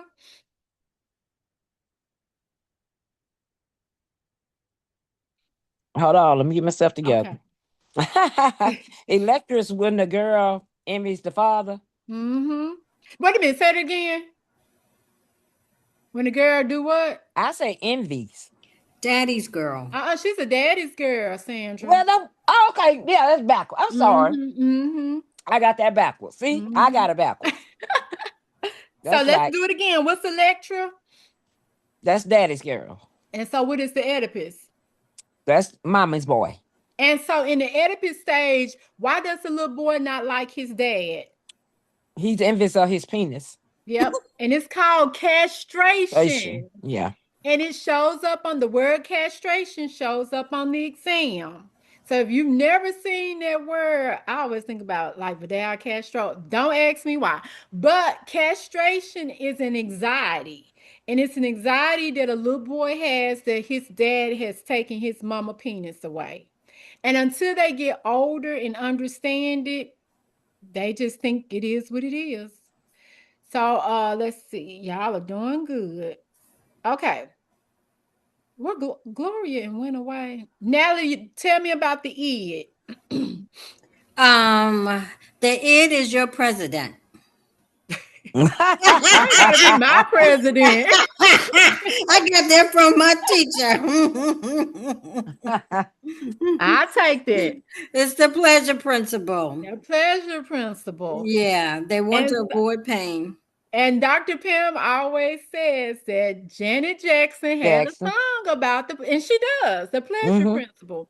And so, what we have to understand is even though this is our president, it is all of us, believe it or not. He just take it to the top. He's grand with it. But for us, all of us want to have what we want at some point. And at some point, we go to the extreme to get it. And so the pressure principle means that we eat, sleep, and procreate. And all of us have done that at some point in our lives.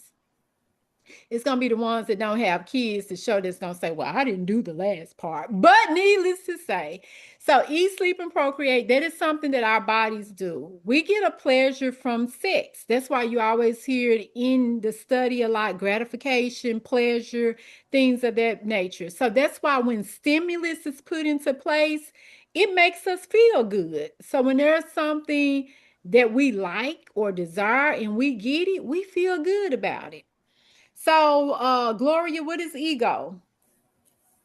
It's on the screen, Gloria. The ego is the reality principle, or the knowledge that base desires and impulses have to be delayed to meet the needs of the real world. So the ego is responsible for managing the conflict between the id, the real world and society, and the ego is very complex. Some parts of it are unconscious, while other parts are conscious. So Now break that the down for us, ego, Gloria. Yeah, there you so go. the ego regulates between the id and the superego Mhm. So the ego because is that the devil, well, I'm gonna say for the sake of this, I know it's Sunday, the devil on the left shoulder and the angel on the right shoulder. So the devil said, girl, go in that bank and steal the money. And the angel like, girl, we ain't never been to jail. So why are we going in the bank stealing the money? So it has to come up with something. So, but one that Dr. Pam used, and we try to be consistent with the examples we give is I'm a big girl, and y'all I ain't big, but I'm just giving y'all an example. But I'm a big girl, and I want to eat the whole box of pizza. But the other part of me saying, girl, if you eat that pizza, you taking that GLP-1, you gonna get sick. So it's a negotiation in there, and I don't eat the whole box. I eat two slices, and I give the other half to the 6-year-old because he's eating us out of the house, and I never seen a kid eat that much. But that's who I give it to. So you share it with somebody. So that's what the ego is. Any questions, comments, or concerns? Because these do show up on the exam. Okay. So also you will see the word ego strength on the exam. And ego strength is the ability of a person's ego to comprehensively deal with the demands of the id and the superego, which Sandra is going to tell us about the superego. Okay, the super ego is the it's morality, it's the Mhm. morale. Mhm. Um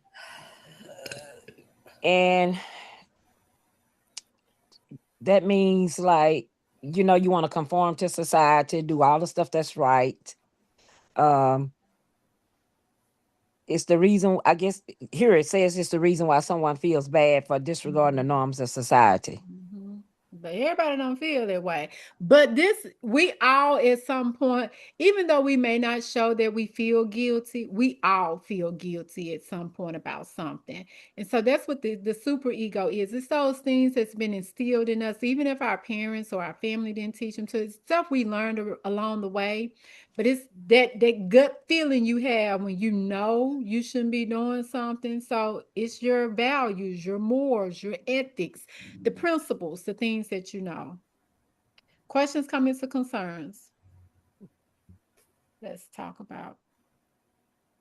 So when I send you all this, you all will have some information about Alfred Adler. His work, the way it shows up on the exam is normally by a answer choice. But him and Freud, they hung out together. And then he was like, you know what? I like some of Freud's stuff, but I think I can point out some more stuff. And so he came up with his own theory of the individual psychology. And so Alder believes that a person may have these motivations and these urges for sex. Because if you all pay attention, Freud talks about sex. I was like, when I used to study, I was like, this is a freak. He talks about sex all the time, but the reality of it, the eat, sleep, and procreate. Have y'all ever heard somebody say they hump them humans humping like dogs? We are really related to, we're not related, but we're often compared to animals with some of the behaviors that we display. And Freud actually did his work, but sometimes I was like, this is a bit too much for me. But Alder broke off from him and started saying there was some motivations around the animalistic things. And so the major thing about Alder is the driving force between human personalities is people efforts to attain perfection. And so whereas Freud was like, we eat, sleep, and procreate, we have this big ego. Alder is saying we're doing things because we always want perfection. You get one thing, you get You get a Chrysler 500, and then you want your next car to be a BMW. So you're seeking whatever is perfection to you. And so the other thing he talks about is, as for children, they feel inadequate when compared to adults. This feeling of inferiority allows them to develop skills, and that's how they learn how to compensate. Compensate is a what? What is it, Sandra? Defense It's mechanism. a defense mechanism. So, yes, even when we're little, we have defense mechanisms. And there are times where people can overcompensate. And that's because they suffer from a very large inferiority complex. So, another thing you should know, we have 10 minutes. Let me see. I know the majority of you say you understand Eric Erickson 8 stages of development, but what I want you to all know about Eric Erickson 8 stages of development, think of it as a staircase.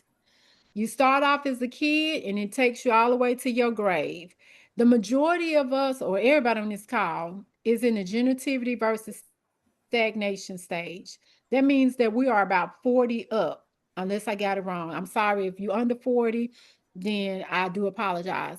But this is the stage where you may be there in age, but if you in the generativity state, that means you're like, man, if I die today and I have kids, they don't have to worry about nothing. They got a house they can stay in. My husband gonna give me a retirement fund. Um, we just say, Sandra. And so you are in a good place. Or even with generativity, for the ones who are about to be 60 and 65, you can say, you know what? I can retire. I don't have to stand at the door at Walmart at 80 for income. And I'm not saying it as a joke, but the realization of it. Now, some people at the door at Walmart, they're there because they want to be, because some people don't like not working. So let me put that disclaimer out there. Now, stagnation means that really you're past 65 and you have nothing to show in life that you did. You just work, you in an apartment, you don't have anything to show. Your kids don't like you because your kids don't like you. Your grandkids won't come visit you. And you like, man, my husband and died. The cat sits on top of my shoulder all day. I can't even get him to get off of me. And believe it or not, I see this on Mondays and Tuesdays on my part-time job. And I'm just like, you happy living like this? Like the house I went in with the lady with the 9 cats. I was like, you got to be joking. And she was like, and I don't want nobody in my house. And I don't know why they call the social worker out here. And I don't know, you can't do nothing for me. So I really get to experience these things. And I worked in hospice. And I saw a lot of people die and they had nobody around but me Mm. and the staff that cared for them. And that's not a good feeling at all.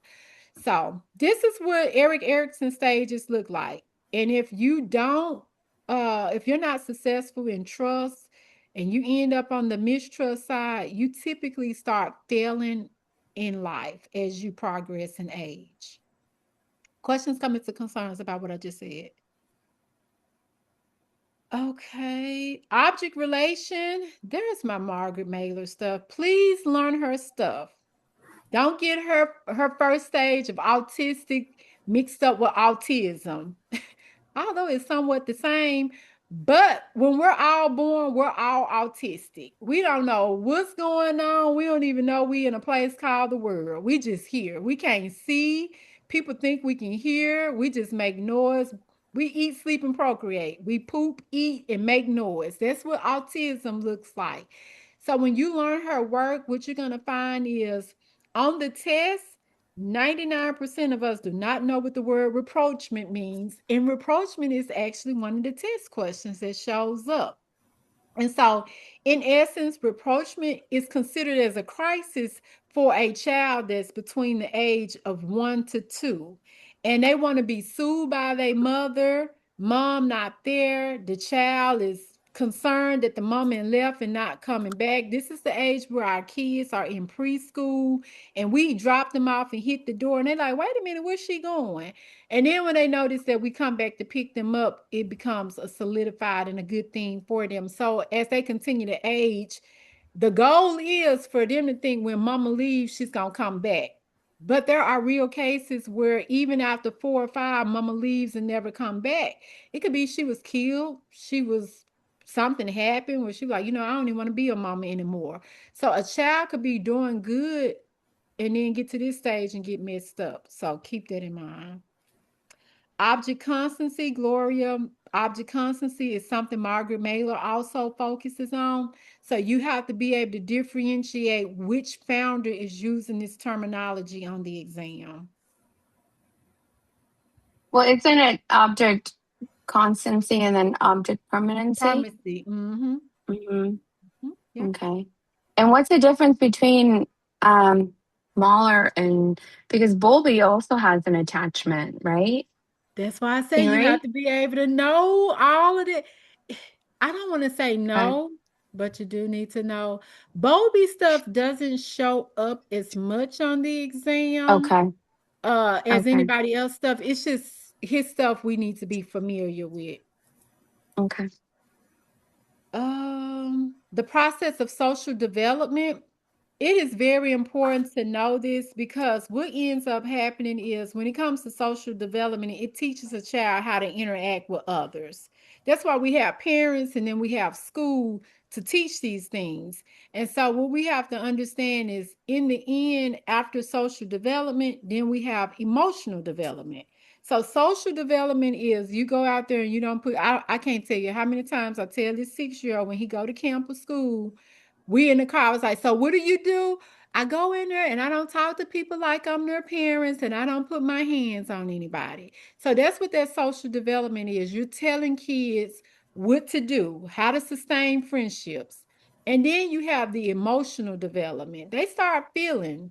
And we start having feelings. We develop feelings earlier on in life. I can't tell you how many times a kindergarten gonna come home and tell you somebody hurt their feelings. And you be like, why they hurt your feelings? Because they took my crayon. Really? But that hurt them. To us, that means nothing. But that purple crayon meant the world to them. So now we're teaching them about emotional development. And this is the stage which the child learns how to manage. And you don't tell them go back and punch little Jimmy because he took her crayon. But you say, okay, Jimmy took your crayon. I understand that hurt your feelings. Next time, tell the teacher. Maybe she can just give you another purple crayon. You don't downplay their feelings, you just let them know about it. And then some other information here is going to tell you about the stages of adulthood. This does show up on the exam, but it's when they're talking more so about late adulthood. That's why I say you have to know that number 60 to 65 because often they're talking about the elderly people. The way it shows up on the exam is going to talk about their sense of motory skills. So they're not able to walk, they're using assistive devices, their ability to hear, their ability to make sound decisions, and their ability to maintain a safe environment. Part two of that is the caregiver. So it talks about when a person becomes a late adult, that means somebody else has to step in and start rendering care to them.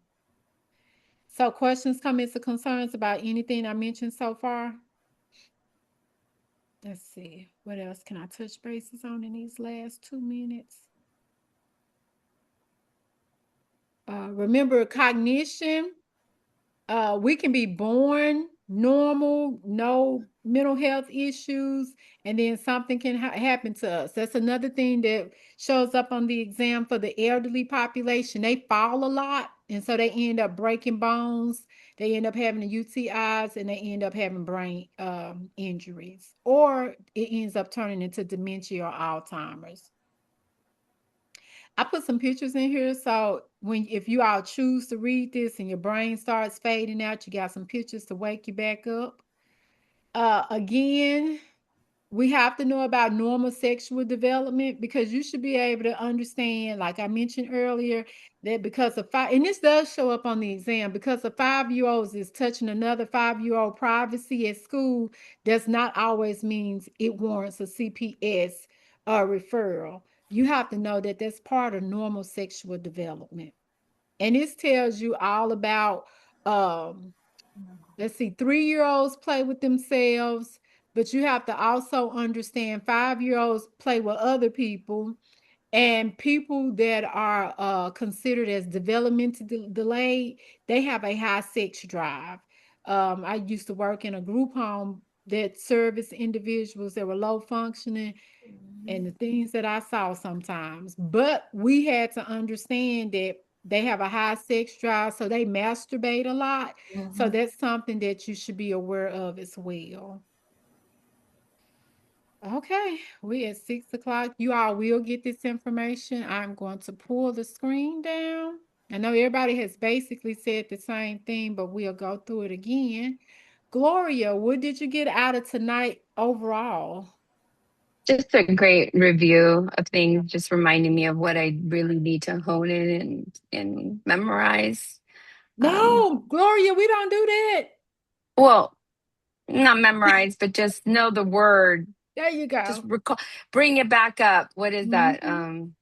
In my pre-conscious? Is that Yes, where it your is? pre-conscious. And that's My another thing. pre-conscious. I want you all to remember change talk. Like I let Sandra get away with saying fail. Sandra, we say we did not pass. Because our Oh, words are powerful. Remember CBT. So that we have to change our thought process when we say certain things. And it's so easy for us to say the things that the normal stuff. yeah. But yeah.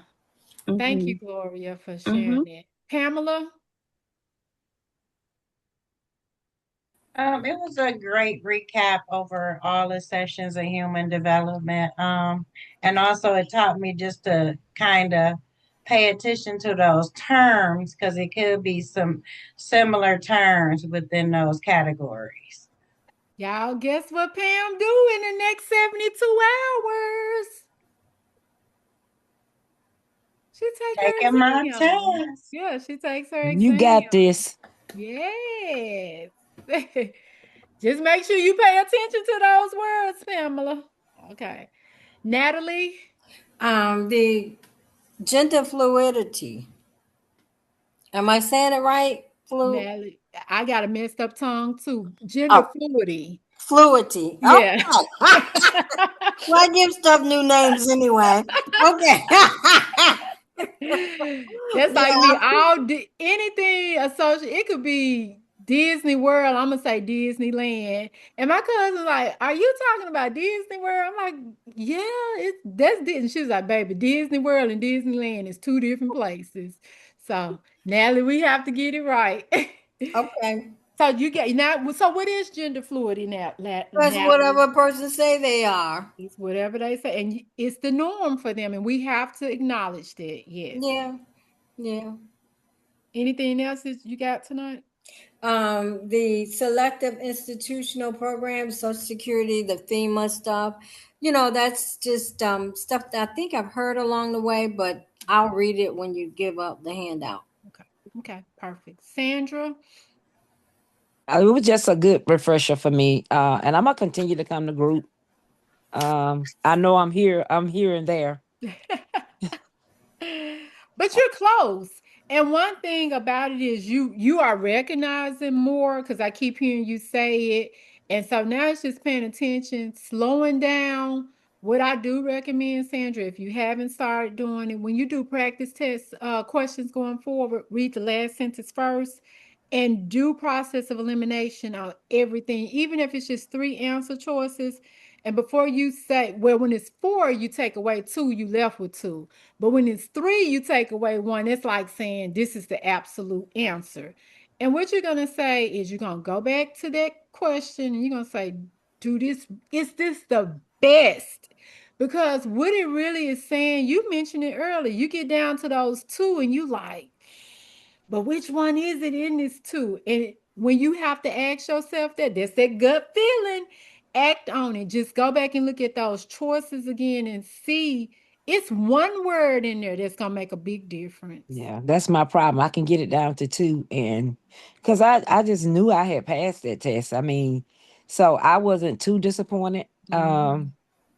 It's just out of those two, I just picked the wrong one. And when you came back and look, you was like, dang, that's what it Uh-huh. was. Just picked the Yeah. wrong one. So But you're yeah, right there. You're right there. October will be here before you know it. yeah. Okay. Well, again, everyone, I'm the country coach from Memphis, Tennessee. I've been where you been. I'm glad I'm past that stage. I would be lying if I told y'all I still wanted to be there. But one of the things Dr. Pam says, you have to invest in yourself. And I say it all the time. I know some things I say touch people, some go one ear after the other. But I truly invested $20,000 in this exam. The study material, I can't even I can't even put an amount on the time that I invested.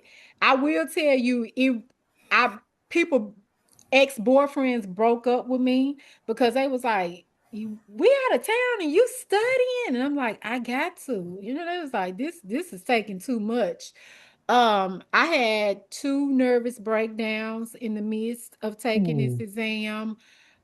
Dr. Pam was there with me. I was paying three tutors at one time to take this exam. So if you all truly think I haven't been where you are, I probably been way ahead of Yeah. you. So what I want to say is in the end, don't let other people discourage you. If you take it 20 times, if that's what you want to do, that's on you. But if you choose to go another route because that's what you have to do, you have to do that as well. But one of the Kennedy boys, he didn't pass his bar. I think he had to take the bar 5 or 6 times before he passed. So all of us kind of equal finality is what Dr. Pam said. We're all on the same path, but we're going to get there at a different time. So here's the 6-year old. He know my time is up. Um, he came just like clockwork. He looking because he wanted. You can come tell them, hey, So y'all are the first ones to know that I didn't pass. I haven't told anybody in the family, and it's okay. and I'm not telling them. And That's right. sometimes the Don't family tell them. don't need to know I'm because not telling them. Hmm. I My I'm say hus- not this. telling my anybody husband what don't I even take. know. My husband, he said, all you do is study, study, study. He don't know that I took the test and passed. Didn't pass. You just claimed it. You just I claimed claimed it, it, didn't it? Sandra. You Yes, did. I did. But one of the things, and that's something, another word I promise y'all I'm gonna get off. Interpersonal and intrapersonal. I can't say you're comfortable because this is an intrapersonal group, which means we all get it and understand. But outside on the outside world, they don't understand. Like, you just need to, I can't tell you. I had to cut my family off because they started saying, like, I don't think you're gonna pass it. You just need to let it go. Oh And it started no. getting in my head a little bit. I was like, no, I think I need to put you to the side for a Mm. minute. And when I passed my exam, I called 100 people in 2 hours. The ones who doubted me and the ones who was there for me. And the ones that was there for me, I'm like, thank you. The ones who doubted me, I was like, yep, I'm LCSW now. So you, but it starts with you. And so at the end of the day, it doesn't matter if you work at an agency and everybody coming in there. There was another thing. I was working at an agency at the time, and five of us tested, and one of the girls, I was like, how did she pass? Because I just couldn't understand. And I was angry about that. That became a feeling like, God, are you punishing me? And then I started getting superstitious because after I left the job, I passed. So all these magical thoughts started coming into my head. And I have some lucky shoes that I wore when I passed. I won't throw them away and they need to be tossed in the garbage can. So Mm-mm. yeah. But I say things to make y'all laugh. But you all been an awesome crowd tonight. Remember, you can go back and watch the video. All the material will come to you from academic coaching, if not tonight, tomorrow. If you feel like you need courses from myself or Dr. Pam, you can do a consultation with us.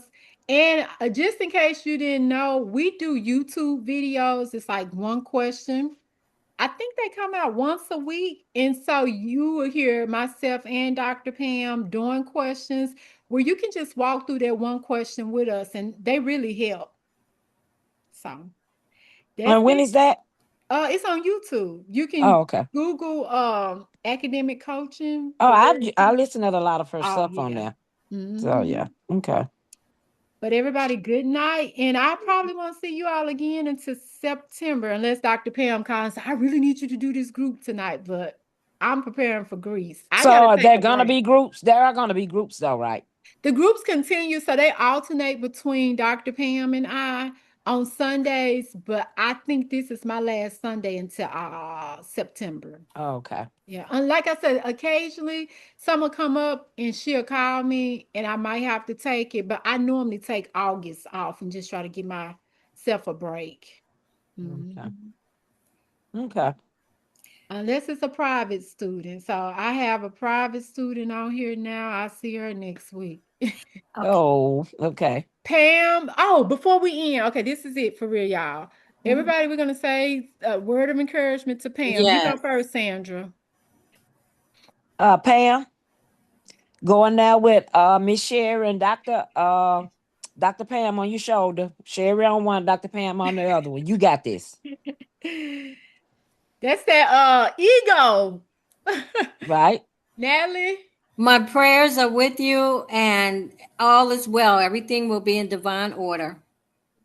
Gloria, I would just say every time you read a question and you're on to the next one, just breathe. Just take a moment, just breathe. breathe.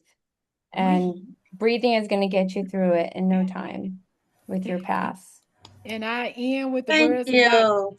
like Oh, Dr. Pam says, it's just a reading test. Hmm. Read it. Hmm. All right. Good night, Good everybody. night. Bye Good bye. night. It is nighttime.